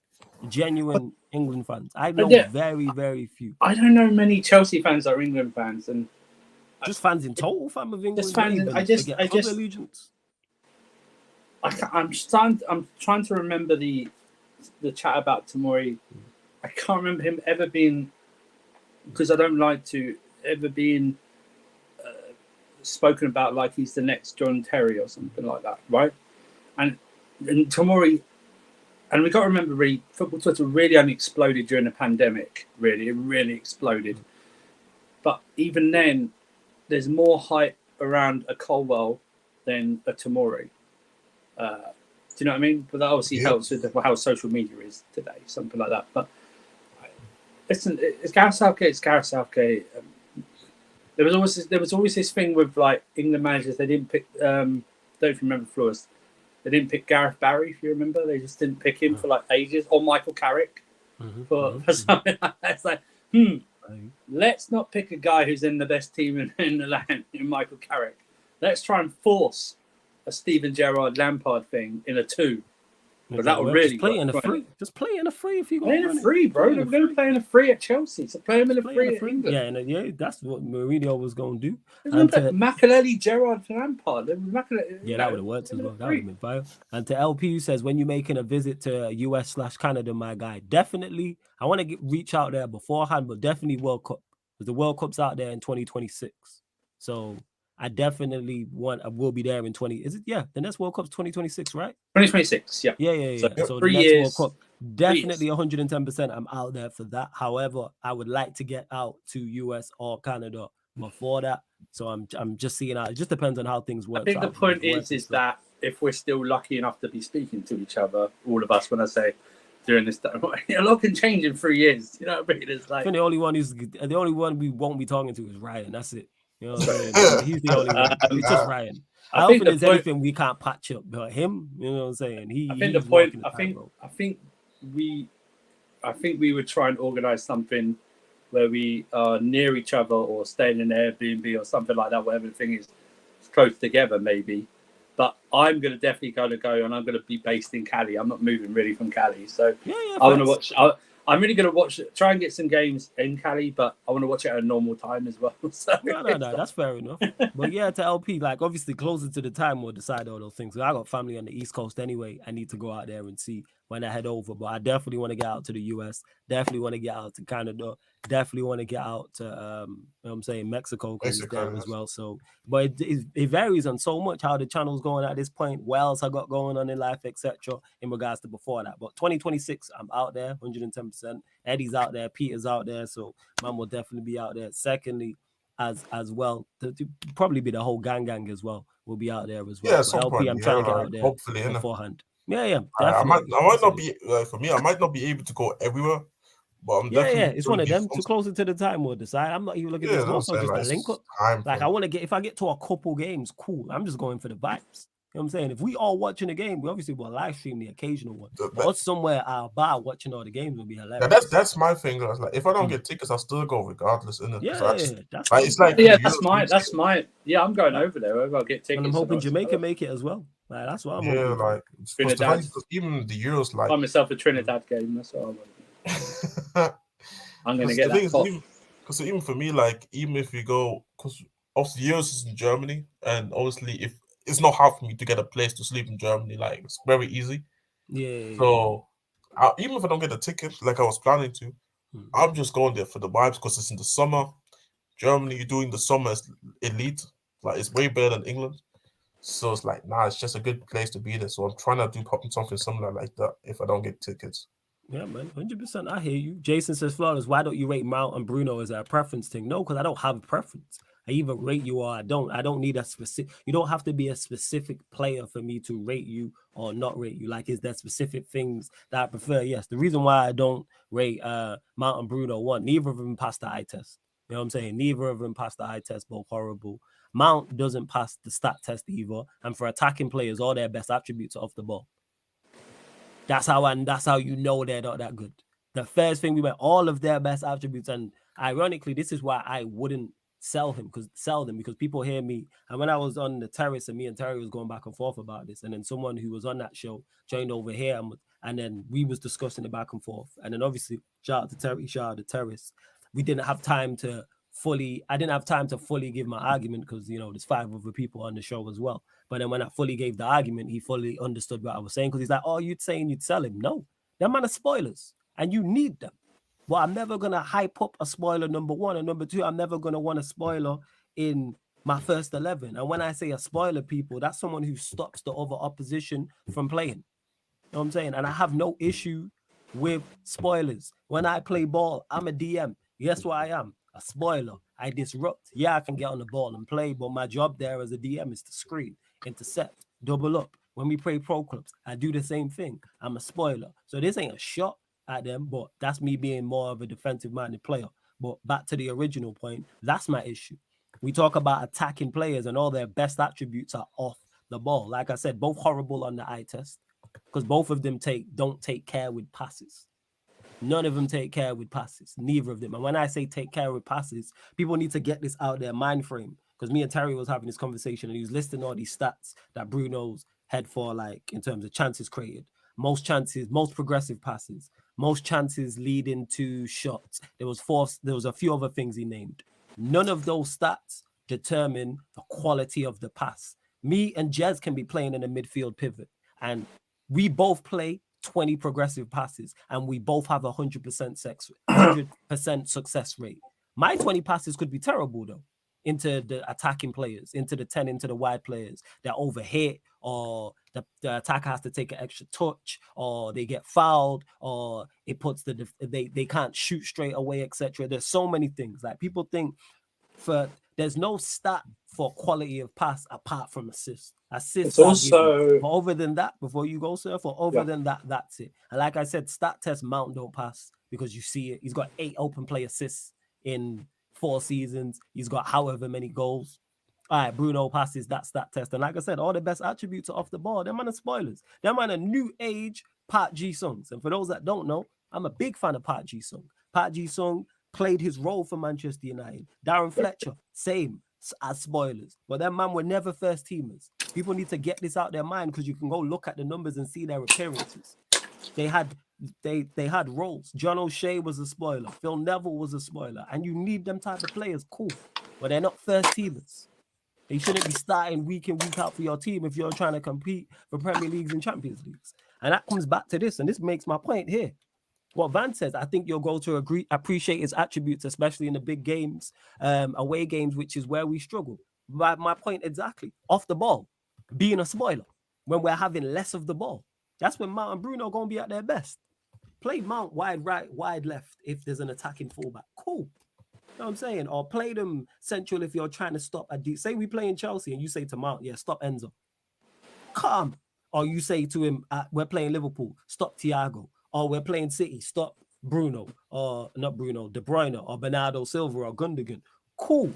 That's all well and good. But let's not praise that. That's, as Eddie calls it, try hard. That's what you are.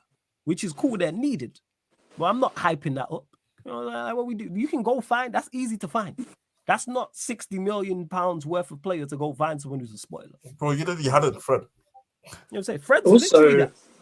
Also, do they count in chances where I can forward you a 5-yard pass, right? You then run another 30 yards, go around people, and you hit it wide. Does that count as a chance created? There's also a chance. There's a chance created if I pass you the ball, but you get fouled, it's a penalty. Does that count as a chance created? Maybe. I can also that adds into my point though. I can pass you a ball 5 yards and then you get fouled. So from a free kick, I can roll you the ball 2 yards. You hit the free kick, but it hits the bar. Does that count as a chance created? Or I think so, yes. Because you had a shot, that's a chance created. If I pass you the ball and you shoot, that's a chance created. Stats are so easily manipulated into something like that. I told you the thing about last season, fantasy or season before Fantasy Premier League. I had Salah and Trent in my team, and Trent scored a free kick against West Ham, but Salah rolled in the ball 2 yards and got assist points for that. He got an assist. I know the one you're talking about. Got an assist for that. Yeah. Which is fine because it helped my fantasy team. But that's what I'm saying. You can get an assist even on pro clubs, right? It doesn't happen to me a lot, but for us to pass me the ball, I could go in and out of people. It doesn't really happen. It rarely happens in my guy, but I'm very straightforward when something like that. But okay, but if I give the ball to say Grim could do all the tricks. I just pass the ball 5 yards. Mm-hmm. He could do all the tricks. I get an assist. I get assist points for that. That's the whole point. It's happened to me in this last stream. Go watch it on the Twitch, people. I passed the ball to, I think it was YG, and then he went past 2 people and stuck it top bins, and I got an assist. We move. Yeah. You know what I'm saying? Like it's a joke thing, but this goes back to my point, Vance, where you say, I'll grow to appreciate his attributes. I know what his attributes are. You're talking here off the ball. He's not helping us away from home on the ball. And that's you see his record against the Big Six. What is it, 1 in 55 or something? 5 assists, 2 goals. Or in like 50 odd appearances, right? Yeah, it's just over 50 games. Yeah. Oh, yeah. I know it's not his whole career. I mean, whole career in terms of like at Chelsea. Like actually in the first team, but yeah. Yeah, that's not what it is. And just the 2-2 Chad, yes, I am of Jamaican descent. Yes, just to clarify. That's why I said I hope they make the World Cup, because I will be out there in the full strip if they do. And just before the next question comes up, I am not of Jamaican descent. Disgusting. Hey, you never know. What? Hey, you never. To be fair, you never know, because today on the time that I saw there's White Yardie on AFTV. There's someone could associate. I know that. That was definitely someone's question. Someone was like, "Yo, is Surfer of Jamaican descent too? Is how they know?" Hey, to be fair, families know. This face screams Trinidad. Hey, you never know, man. I saw on the timeline today a black man that is from Bosnia. Like, what?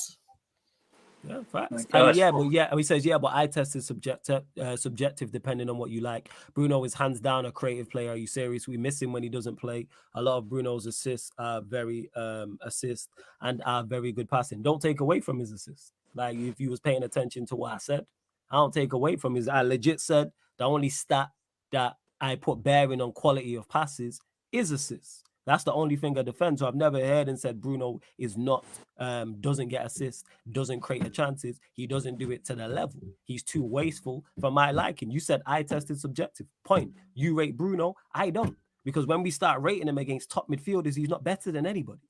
When we start rating him against the best attacking midfielders in Europe, he's not better than none of them. There's no one you're taking Bruno over. He's not. And in terms of, are you serious? We miss him when he doesn't play. That's why we've been shit for the past 10 years. Because we're relying on the likes of Bruno. That's why. And bear in mind, on top of that as well, he's rarely been missing. So that's a misconception. He don't miss games, which to his credit, I do give him credit for that, because he don't miss football. I mean, he don't miss games whatsoever. He plays 99.9% of games. I think he's missed 3 games or 4 games since he's been here the entire time. I think he misses on average, 1 game a season, 2 games a season. But yeah, back to the point is, the fact that we miss someone like him shows the level we're at. That's why we ain't done shit for years. And as soon as we sign a quality midfielder in Casemiro, all of a sudden we look down. But this whole, like, when he goes, like, Bruno, he's got more chances, or he's creating more chances than KDB. I would like to see if some... What I would like to see is, okay, what's the scoring rate of that? So... how many of those chances are taken? Now you're going to go, well, he's got Haaland and stuff like that. Okay, but what about before they got Haaland and they had no striker for 2 years and stuff like that? You put a gun to my head. I know it's a bad thing. Put a gun to my head, or ask me to choose who I want to start in my team for a final or a big game, whatever. I'm picking KDB, and it's not even close. You know what's not even about that? It's not even close. It's only Manchester United fans taking Bruno over KDB. Right. It's the same we had for Mount. It's just less talented. Mount's less. It's just less talented. What I will credit Bruno, when he first came, he was very in terms of goal scoring and stuff like that. He was off the charts, right? In terms of, he had a great start to his Manchester United career in terms of stats and everything like that. But and maybe that's that's the point where if your manager is having to put him on the right hand side, that's just two things, right? That the right hand side isn't performing properly, or the fact that I'm having to shoehorn this guy in. Do you know what I mean? I think it's a mix of both, and if his he was attributes that, being if the he was best of that the great, bunch. if he was that great, right? Mhm. No, I'm not saying. Wouldn't you don't usually build a team around one person or something like that, but you would accommodate him more in terms of always sticking in that position, right? The number 8 or number 10 or whatever you want to say, or something like that. You would try and accommodate him a bit more, or something like that, or play more to his strengths and something Yeah, like I that. get what your point is. Like, you wouldn't, if you really believe he's top class at that certain position, even if certain cases come in place where, like, you come up against a certain opposition, you still wouldn't get him out of the position because of how much you believe how good that person is in that certain position. For example, Bruno, if you really believe he's that good, you wouldn't shoehorn him into right wing just to accommodate the right side, to help the right side, in my opinion. Which again, it depends on context sometimes as well, but I get the overall point though. Someone's put here, Bruno is very passionate and very vocal. So is Jordan Henderson. Do you know what I I mean? think a heavy TSA because he also added that he said that's about it, but then he said I'm disrespecting Bruno. So heavy TSA. I've been ignoring Why you is for the it? vast majority. What are you It's talking not. about? I don't get it. He's But yeah. Flawless has given him his flowers and stuff like that. He just doesn't rate him as much as other people do. No, because like I said, when we compare him to the best of the best, he falls short. He's not in the same category. He's Right. nowhere near. Like people will say, oh, he's created the same amount of chances as KDB, or he's better than, or he's created more chances than KDB, or whatever it is. Is he anywhere near KDB as a level of a player? No, it's not even close. They don't sit at the same table. He's created more chances than Modric. Is he anywhere near Modric? No. Not People say, oh, chance. why are you comparing him to Modric and KDB? Are we not supposed to? Are we not Manchester United? And are we not trying to be the best? So, like, why would I not compare him to the best? Like I said, there's no top midfielder attacking wise, whether that's a 10, 8, deep line playmaker who plays in the 6, that he's better than. He's not. He's not.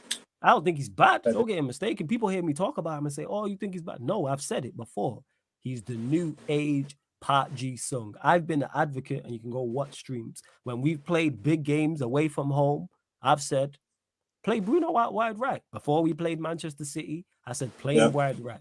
But before we played Barcelona, they're away in the new camp where I thought he was very good. I said, play him wide right. When we go away to Anfield, when we go away to City in the league, when we go away to Chelsea, when we go away to all these places, I'm here being an advocate saying, play Bruno wide right. Now we have Mount. I put him in that same bracket because Mount can also do that job 110%. But we're talking about my attacking player doing defensive duties.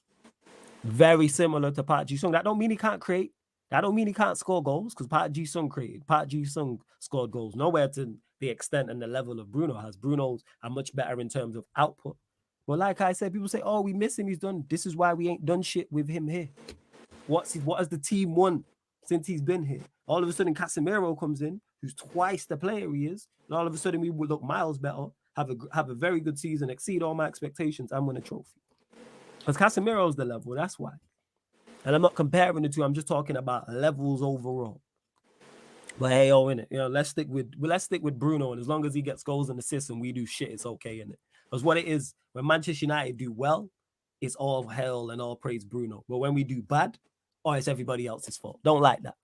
Yeah. Heavy TSA says the problem is the team around him is not the standard. So how come Casemiro in that same team came in and performed to a high level? How come Martinez in that same team came in and played to a high standard? Why did Rashford last season perform to a high standard? Excuses. Hey, excuses. That means you're not adaptable. I don't want you in my team. People say the team around him is not of his standard. He's never done anything of note in football. He's never won nothing. The biggest trophy he's won is the Carabao Cup. What are we talking about? The biggest show. He's not won no league. He's not won no other domestic cups. Martinez, to my knowledge, has won an Eredivisie. I don't know how many, and probably a domestic cup. Casemiro's won multiple Champions Leagues, La Liga's, Copa del Rey. Same with Varane. Rashford's won Europa League, FA Cup, and the Carabao Cup as well. But all right, cool, innit? But it's all everyone. But like I said, when Manchester United play well, it's all hail Bruno and everything else don't matter. But when he was performing in that same team that's not up to standard under a terrible manager. No one weren't talking about the team. All of a sudden, when its performance dips, it's the team's bad. It's the strikers. This is why we miss so many chances. Excuses. Hella excuses. Hella excuses, man. Excuses. Like I say, Casemiro's playing next to midfielders we don't rate in who get criticized in Eriksen, and he's playing next to Fred, and he's playing next to McTominay with Wan-Bissaka and Luke Shaw and De Gea in goal, and still performed with no striker. Performed. I mean, even Pogba struggled in this team, and a lot of people consider Pogba world class. Here's the difference: Pogba had a worse team and helped us win trophies. This is the big difference. Pogba played in a worse team and helped us win trophies. He had a better attack, him included in that, yes. We had a terrible defense and a much worse manager. Plus, we've seen Pogba excel at Juventus, which is and we've seen him excel. We've seen him do things outside. And France. So and what France, we talking about? Hella excuses for this man. Pogba helped us win trophies. That Portuguese, on paper, that Portuguese team is very talented. Yeah, but for some reason, apart from 2016, the funny thing is the previous manager. I don't know what the new manager is going to do, but the previous manager, Mr. Roberto Martinez, he didn't want it to even really play Bruno in the 10. He pushed him down to the 8, or either Bruno plays 8 or Bruno gets dropped. Yeah. But you would think, when you listen to United fans, you would think Bruno deserves to be playing in the 10 for Portugal, but in reality, it's not. Like you said, it's just like you said. I agree with that. It's really the common consensus from what I always get is it's mostly only Man United fans who go over the hill for Bruno. Which the same way I talk about Harry Kane, for example, it's only really Spurs fans who will do well. Not to the extent like Bruno, because I do think there are a lot of rival fans who blame us for why Kane hasn't achieved anything. But it's mostly Spurs fans who will go and die for Harry Kane when really and truly he hasn't really delivered us anything. It's kind of similar. I see the similarities a lot.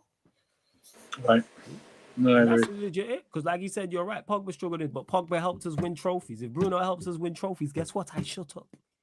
If we do the business this season, guess what? I'll shut up and say, you know what? I was wrong. Bruno delivered. But I've seen this man fail time and time again. You know what I'm saying? We just had a great season. We had one of our best seasons this past season. He went top 3 players for us. Martinez was better, Varane was better, Rashford was better.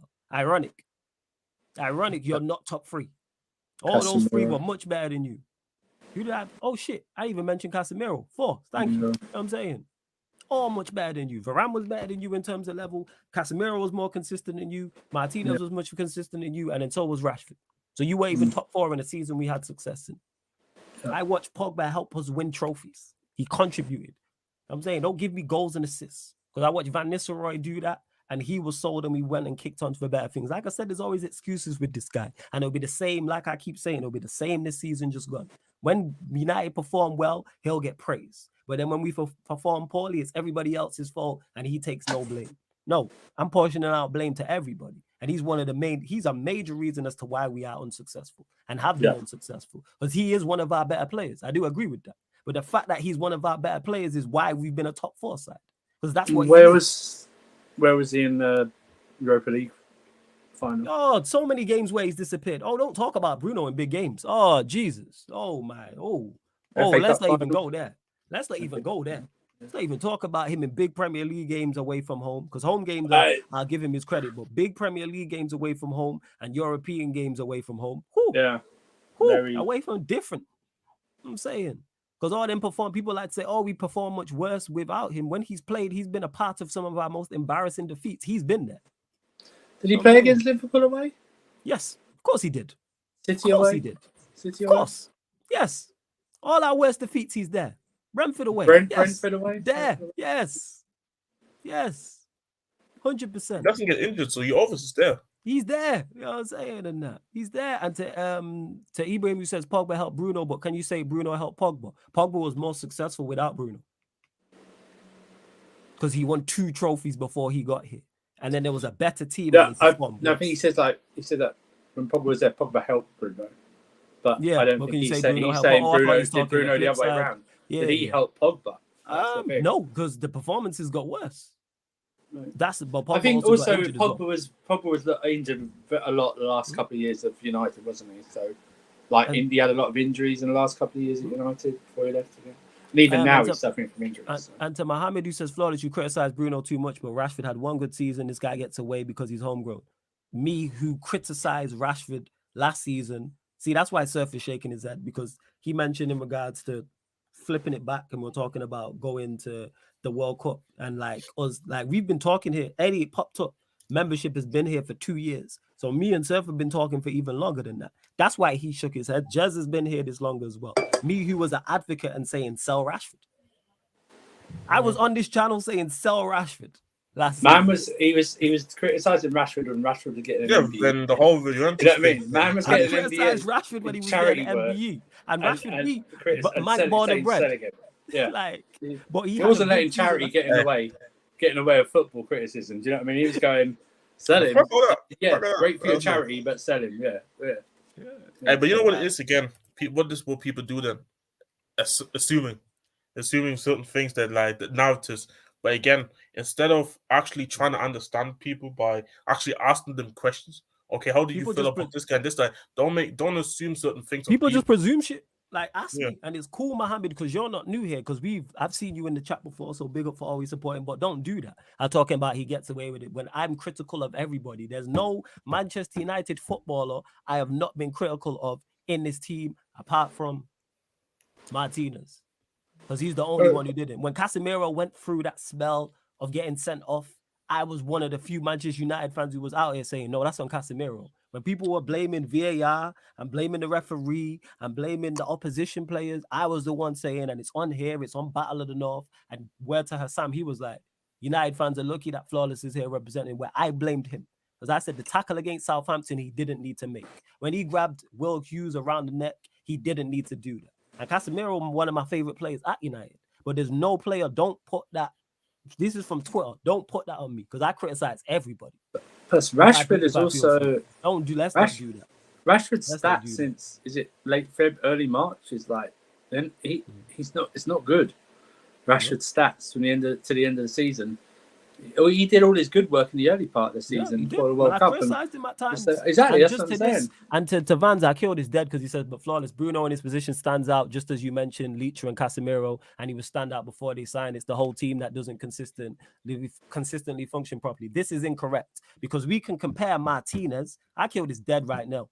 We can compare Martinez. Surfer knows where I'm going with this. We can compare Lisandro Martinez to any other centre-back in the Premier League and make a case. We compare him to Diaz. We can compare him to Saliba. We can compare him to Thiago Silva, whoever you think's the best in the league. Same with Casemiro. We can compare him to Rodri. We can compare him to Rice. We can compare him to Partey. We compare him to Caicedo. He's in that. Now let's compare Bruno to the best attacking midfielders in the Premier League. Nowhere near them. Nowhere near KDB. Nowhere near Gundogan. Nowhere near Bernardo Silva. They're the creme de la creme. They're the cream of the crop. And people say, oh, you mentioned City players. That's who the best team in the league is. That's who's turned this Premier League into a farmers league. So let's use them. Go on, Vans, lie and say that Bruno's anywhere near the level of those three players. Well, listen, let's compare him to another Bruno. Bruno G's better than him. Bruno G's miles better than him. It's miles better than him. And he plays for Newcastle. Bruno G's miles better than him. I think Maddison would do just as, if not a better job than him, and he plays for Leicester. So what do you want to do? Do you know what I mean? What do you want to do? And if man ain't listening and just trolling in the chat, man will just go. I ain't got no time for this. So bye. You just been chatting shit the whole show, not paying attention. So go away. But before we continue, bump up the likes. We're at 85 likes, people. Get us up to 100 likes before we do indeed close out. Like check 1212 and get us up to let's see the subscriber mark, because we just lost a subscriber. Let me check. I just it's heavy tax. We just man just in the chat just chatting shit. Right, 7,717. We're looking for 3 more. You know what I'm saying? Taza says, Flawless, bro, once a week we have this Bruno argument. I feel sorry for you, G. These guys are brain dead. It's because you get new people who think just because I not dislike him because I don't rate him, I'm for he's terrible, he's the worst thing ever at the club, get him out. And that's never my MO. I always explain in full as to why. And then you get people making comments, and shout out to Vans because we're having this debate, but this is just completely incorrect. Because like I said, Lisandro Martinez can stand up in a debate to any of the centre-backs in this league. I can make a genuine. If me and Surf were to go back and forth right now about who's better about Martinez or Silva, even if you think Thiago Silva's better, I have a case. Same with Casemiro. If you think Rodri's better than Casemiro, cool. But I have a case. I cannot sit here and say Bruno is better than Gundogan. How? Take goals and assists out of it. What is he better than him at? Even if you can say this, I think Gundogan, whatever you say, maybe he doesn't play well for the entire season. You know what he does? He comes up clutch in the running. Hey, you know what I mean? He comes up clutch in the running. Done it for at least 2 seasons in a row now. Someone find me free in the entire season. Someone find me free big away games. So that's against the other, like the main teams in the Premier League or Europe that Bruno's performed well in, because he's gone missing a lot. City, he was horrendous. Liverpool, he was horrendous. Chelsea, okay. Spurs, good first half, terrible second half. So okay overall. Who else we missing? I'm missing one. Arsenal, non-existent. Even though he got an assist in that game because of the Rashford goal. Because he passed the ball to Rashford. Then Rashford meg party and stuck it in from 25 yards out. Yeah. Boy, I'll get an assist for that. So people look at that and go, yeah, it's an assist. Which he technically did get. But he wasn't good in that game. For someone who's world-class, top-class. Like I said, he don't sit at the elite table. Because we're not taking him over. Apart, take Manchester United fans out of the equation, and our City fans, Liverpool, Chelsea, Spurs. Who you taking? Who you taking? Bruno or KDB? Bruno or Gundogan? Bruno or Bernardo Silva? You know the answer to the question, but man just don't want to. Man know what it is. But again, this comes down to you're a United fan. You just want to buck your guy and just want to be this whole he performs for my club and shit like that. But reality, 90% of the league wouldn't be backing Bruno like this, unless they play for the club. Like certain people will do more defense league for certain players if they play for the clubs. Facts. That's what it is. Facts. And Prime, this is a valid point. You know what's funny? Flawless does actually rate Bruno. He just rates him accordingly and doesn't overrate him. That's the thing is, I've actively said, and people always ignore this, there's a place for him in the team. There's a place for him in the squad and the team actually being at the highest level. It's just as a squad player, being a spoiler. New age, Part G sunk. And me and Tox have this debate all the time because that's my bro, number one. And number two, he rates Bruno highly and he's like, I don't like when you say that.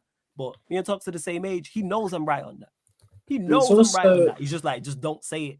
Yes, but he is Pat G. And I love Pat G song, by the way. That's not a shot. It's also a fact, though. It's also a fact, though, that if in any position in the team, if you've been suffering for a while with a bad midfield or defense or something like that, anyone that comes in who does distinctively much better than the previous ones will get overrated quite a lot, even if they are doing good things. Like if you think about before Bruno came in, you had Pereira. I'm getting it right. Pereira and someone else as a creative. And I was Pereira. Yeah, it was Andres Pereira. Yeah. Andres Pereira. And them, so you are them. The bar is not even on the floor. It's like underneath. You have to find metal detectors to find it. You know what I mean? That's the point. It's like anyone that does well. It's like I told you. It's like biggest cheers recently in Chelsea fan base history when Mendy caught a cross from a corner because Kepa couldn't catch anything. Biggest cheers. When João Felix did a trick past someone at the way to Fulham and handed it off to Carl, he missed. The reaction to it because we hadn't seen, because we're so thirsty and so hungry we're starving for something like that. It's like you watch right, and Nkunku do something, a trick, but it doesn't do anything, right? Right? You watch the reaction to it, like that. Even if the others go up the other end and have a chance. Oh, did you see Nkunku do this? Great, but what happened afterwards? Do you know what I mean? Or something like that. You watch Jackson, if Jackson scores 3 games in a row. Even if it's just one goal in each game, right? Because we're so thirsty for a striker to do something, he'll be lauded. And rightfully so. But that's the whole thing. It's if you've been suffering, suffering's really wrong, but if you've been watching something, But if you've been watching something, very bad in, and someone comes in and does something that you hadn't seen for a while, you're going to over-analyze it. You're going to overreact to it. You're going to overrate things and something like that, and that's fine. But then you've got to give it a leveling off. Do you know what I mean? So it's just Just one of That's those it. things. And salute to my guy, Carefree. There we Lewis as well. There we go. Yeah, love to Lewis. He said, I'll never forget He that was João there. Felix touch versus Fulham. And He yeah, was people, I'm there. open to it. Big up to Van Zyre. I said, I don't know how to say your full name, so I didn't want to butcher it. I'm all for the debate. So I know some people have heard me have this Bruno debate before, but it's because new people are here. So I'm open to it. Like, Yeah, it's just the for people to just understand wanna. it. It's Yeah, just the 'cause- people just trying to be weird and just Can't trying to. believe in it. it's the strange people who just don't want to pay attention to what I'm like. I'll say something and then they'll be like, Even like, in the for off instance- season, can we not have a Bruno debate? Nah, because you know why? You know how there's a debate about him and why his stands have to defend him so much because he's not that good. You know what? There ain't no Casemiro stands. You know why? Because Casemiro just fucking performs. There's no Lisandro Martinez stands. You know why? No, Because that's Lisandro very Martinez performs consistently to True. a high level. The reason why there was Pogba stands, for example, because guess what? Pogba, when he was here, not all his fault, but I hold him accountable, wasn't performing to a high level. No, And that's very true. What I've had it up to here, and I'm just no longer dealing with it no more. I'm drawing a line in the stand. I'm planting my flag. You know what I'm saying? In the sand, people. If you are not performing, I'm not defending you. You're in a United shirt, and you are not performing, and I'm no longer defending you anymore. No longer. That's very like true. I'll defend you in terms of if I believe criticism's over the top, but I'm not dying on the hill. You know what I'm saying in that? We got packed 7 by our arch rivals. I was everywhere, dying on hills for these men. I'm done. You know what I'm saying in that? I'm done. That's very true. I'm done. Yeah, I'm tired. I'm done. When did it change from, oh yeah, we signed someone, I'm going to support them fully, no problem, but actually go, do you know what, I'll support them, but they're going to have to earn it. Do you know what I mean? Yeah. They have to do something first. Do you know what I mean? Why is it, I won't criticize them no matter what. It's like, what type of fan are you then? Because I don't think you're a fan if you're not open to criticism, fair criticism, not over the top criticism. Like, you should, yeah, but why do you think he's just this? Yeah, but why? Well, I don't know. But that's fine. Just say you don't know. But why is it when someone signs you can go, you can't be happy about it, but then go, I'm reserving, going, yeah, until he do something, right? Facts. You know what I mean? Like, that's just legit what it is. And this is why I rate Eddie, because from when I've known Eddie, he's let me know his affiliations and who he's a FC for and who he's a card carrying member of. So then when I talk to him about certain players, I understand the response. Eddie's a LA Lakers fan, for those that know about basketball, through and through. So I know when I ask him about the Clippers, what I'm going to get. I know I'm not going to get unbiased opinion from Eddie and he's one of the most knowledgeable people that I know about basketball, knows much more than me. I never ask him about the Clippers. You know why? Because I'm fully aware of what I'm going to get, and he lets me know. Same way with Pogba. Same way I know, like when we were talking about João Felix, or Eddie's going to like certain ballers. He's like, yeah, get João Felix in. I knew Eddie before he even popped up in the comments saying that. I knew he said that. That's why he defended Sancho as well, which I understand. He's being honest about it. See, look, Seniak is saying fuck the Clippers on everything. I'm guessing you're a Lakers fan as well. But like that's the point what it is. And yeah, to Tybo, I hope again I didn't butcher your name. Team first before the players. Yeah, I'm tired of this because these men have been just disgracing the top. And back to what you were saying, sir, for in regards to people. Little known thing, just to let you lot know in a secret. I want to be wrong about Mason Mount. I want everybody who thinks Bruno, who is world class, I want him to be world class. I want both of these players to be as good as their stands make out. Because if both of these two are as good as their stands make out, and we have Casemiro in the midfield with the defense we have, and you add in Rashford and you had a striker, guess what? We are capable of winning the Premier League and the Champions League. But we all know that's not the case. You know why? Because these two ain't that good. But I want to be wrong.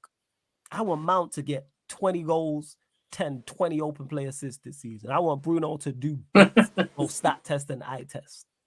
I want these man, so everyone's in the chat saying, oh, you wrong words, because you know why? I'd celebrate my team win. Because I'm team over everything. I'm a Manchester United FC stand. See that badge there? That's what I'm a stand up. The football club. That's it. I'm not just backing anything blindly. Right? That's just, you don't truly love something. You don't truly love something or someone if you like, I love the club 110%. That's family. Same way if I see a family member doing some fuck shit, I'll be like, that's not it. Or Surfer, or I see Surfer or just doing something that's not right. I'll be like, that's not a good idea. Because that's genuine love I have for them too. But we move people. Like I said, everyone supports the club different, but we move. It's fun. Like that's what I mean. That's why I don't speak to Spurs fans anymore. Like, because then I get these. I had arguments about this about Højbjerg. And at least Bruno gives me the numbers. Bruno gives me some certain level of performance. But then I get these arguments with Højbjerg, and I'm like, yeah, I don't want to talk to you people. Obviously, we're on a platform, so we can have these discussions and stuff like that. But outside of that, fuck no, absolutely not. And like, it is what it is, bro. Like, you just support the guy because he plays for your football club, and you just obviously you have to guss it up more than it really is, in it. Because again, like, football fans are just never just what's the word, so objective when it comes to their own football clubs. So it is what it is. Facts, 110%. Now I'm saying that's just legit what it is. But yeah, love to everyone who has locked in. Big up to everyone who's tapped in. Don't forget this show and all the other shows on the channel, people. So all the shows you see here on the Sarcasm City TV YouTube and all the shows you see on the Sarcasm City TV Twitch, apart from watch-alongs, fan calling shows, of course, pro clubs are available on audio-only platforms, people. SoundCloud, Spotify, iTunes, wherever you listen to podcasts, type in Sarcasm City TV, and this show will pop up. I just dropped the links in the chat. Like I said, if you want to listen while you're cooking, while you're cleaning, while you're at work, while you're on your way to work, you might be at the gym, or you might just not want to have the YouTube app open, which is fine. You might just prefer to listen to your podcast in more traditional podcast ways. That's fine. So SoundCloud, Spotify, iTunes, make sure if you are listening back on one of those audio platforms, salute to you first and foremost. Secondly, make sure you follow us on whatever platform that may be. And this show here, the Man United Ballers at the Bridge talking at Tottenham Talk. If it is your favorite show, there is a playlist for it on the channel as well. There's a playlist for this show and all the other shows on the channel. So whatever your favorite show is, you can literally go to the playlist and it's there. I update it on a weekly basis, like I've already updated the upcoming live stream schedule. So, and just because it's July and it's the summer months, nah. We don't take time off. We keeping things moving, people. Keeping things taking over. We keeping things moving here on the YouTube and on the Twitch as well. And yeah, Prime, that's fire. Man said, listen to us cook while you cook. That's fire. That's a fire tagline, that. Listen to us cook while you cook. That's fire. You know what I'm saying? That is super fire, Prime. But Sefa, my brother, anything you want to add before we do indeed close out? No, just like, turn your notifications on. That helps. Sometimes YouTube, Twitch, sometimes I don't do that. So just make sure they're on. Just like I said, the season it's less than a month away. Like 4 weeks. 4 weeks. It is. 4 weeks. Yesterday was Saturday. 4 weeks from yesterday is the first round of the Premier League. So we'll be here in no time, man. Trust me. And hopefully there'll be next time we speak next week. There'll be actually some things that happened that we can actually talk about. Transfers in and out, stuff like that. So we have Right. That's the funny part. That's just quickly. I have to say something about that. Go on, like I don't know if it's director of football or whatever it is, but his name is like something. It's just because it's for Bayern Munich. Because I saw something hilarious in the future that somebody sent me. Because pretty much he had a whole press conference going on talking about how we're not gonna talk about transfers. Literally in the same press conference, maybe about 10 minutes later, Harry Kane comes up and he starts talking about Harry Kane. Like, these Bayern people, see the way the German media has attacked Tottenham over the last few weeks is so weird. Some of the things that I've seen Politico, for example, tweet about how Daniel Levy will not let Harry Kane leave on a free, but then in the same tweet it says, if they don't get Harry Kane this summer, they're gonna go. The plan B is getting Harry Kane in the next summer. So pretty much you're contradicting yourself. So you're saying Levy's not letting him go on the free, but you're saying the plan B is to get Harry Kane on the free next summer. Like, the media in Germany is going crazy, but you know why? Because Bayern Munich is not used to getting bent over like this. And this might be a pause, but I don't know. But it's the entitlement that Bayern Munich. Because it's a thing. It's not a pause because it's not male or female Bayern Munich. It's a because this is the thing. It's just weird how they behave. Pause. Yeah, I don't know, because it's just they annoy me, bro. Like, it's like their fans were saying, "Oh, there's no way Harry Kane goes to the preseason tour." He went to the preseason tour. Like, yeah, I found the actual tweet that it was saying, Honus told the journalist he won't speak about transfer targets. Please not now that we finally closed the leaks at the club. Let's not start leaking things again on the first day, right? A few moments later, he spoke for 10 minutes about Harry Kane. That will happen pretty much. I'll say like I'll say Bayern Munich. There's a reason why we call them in Germany Hollywood FC. Because they're always like this. They always like this. But you know what? I like it. And just to Vans, you making my point. He says he stands up to most attacking midfielders in the league. Who said he didn't? Who's that? Bruno? We still talking about Yeah, Bruno. he's talking about because I just wanted to get to that. Notice that, people. Vans has been here, and after I said it, and we've closed out the show, and comes back and says that I have not once said he doesn't stand up to most attacking midfielders in the league. I'm very specific with what I say on his mic. I said when you compare him to the top level midfielders in the league, he doesn't come close. I named 3. If man thought he was better than those 3, man would have said, yeah, he's better than those 3. But he's not. And we all know he's not, because we all have a brain and 2 eyeballs. But hey, we move. Yes, Tazo, still clubs after this. Keep an eye out, people. I may live stream it on the Twitch. I may not. So keep an eye out on that. I got to try and go get the gang together. Yeah, Kaz, we're literally closing out now. But big up to Kaz, big up the whole Never a Foul gang. Make sure you subscribe to Carefree Lewis G. As always, make sure you subscribe to Ahmed's channel at the Bridge 258. Make sure you subscribe to Alam's channel as well, people. We just did an Ivan. This is how much nothing's happened during this week. We did an Ivan, Toney, and a Bruno goddamn thing and made it entertaining and last. Don't say we don't go above and beyond for you. Don't think we don't. So the biggest news for Tottenham, I swear down, is what I saw is people pretending to be ITKs. This is the biggest news. Hey, like Surfer. Surfer was out here pretending to be ITK. And then go and mention it. Did Ryan message you, right? Go on. Ryan is just you stupid guy. Hang on, I've got it. Hang on, before we go, let me just. Yeah. We need to get this. So that was my tweet where I did the Ecuadorian flag, the ticks, and the thumbs up, and Ryan's just done the question mark. This guy, the guy is just not real. I just deeped it, fam. The guy is not real, man.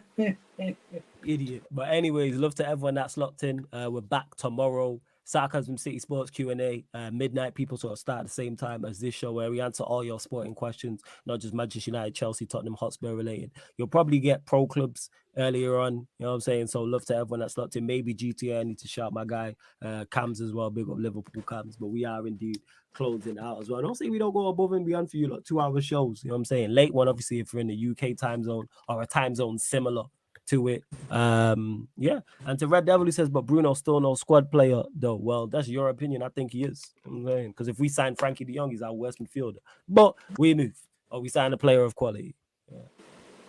But yeah, I agree with you, Kaz. Ryan is a top clown. And on that note, we're going to end the stream. But yes, love to everyone that has locked in. This has been the Manchester United Chelsea Tottenham Hotspur show. Man United meets Ballers at the Bridge, meets Talking That Tottenham Talk podcast live on the Sarcasm City TV YouTube. Thank you very much for tuning in. Conte out. He's not even there anymore. He's not even there.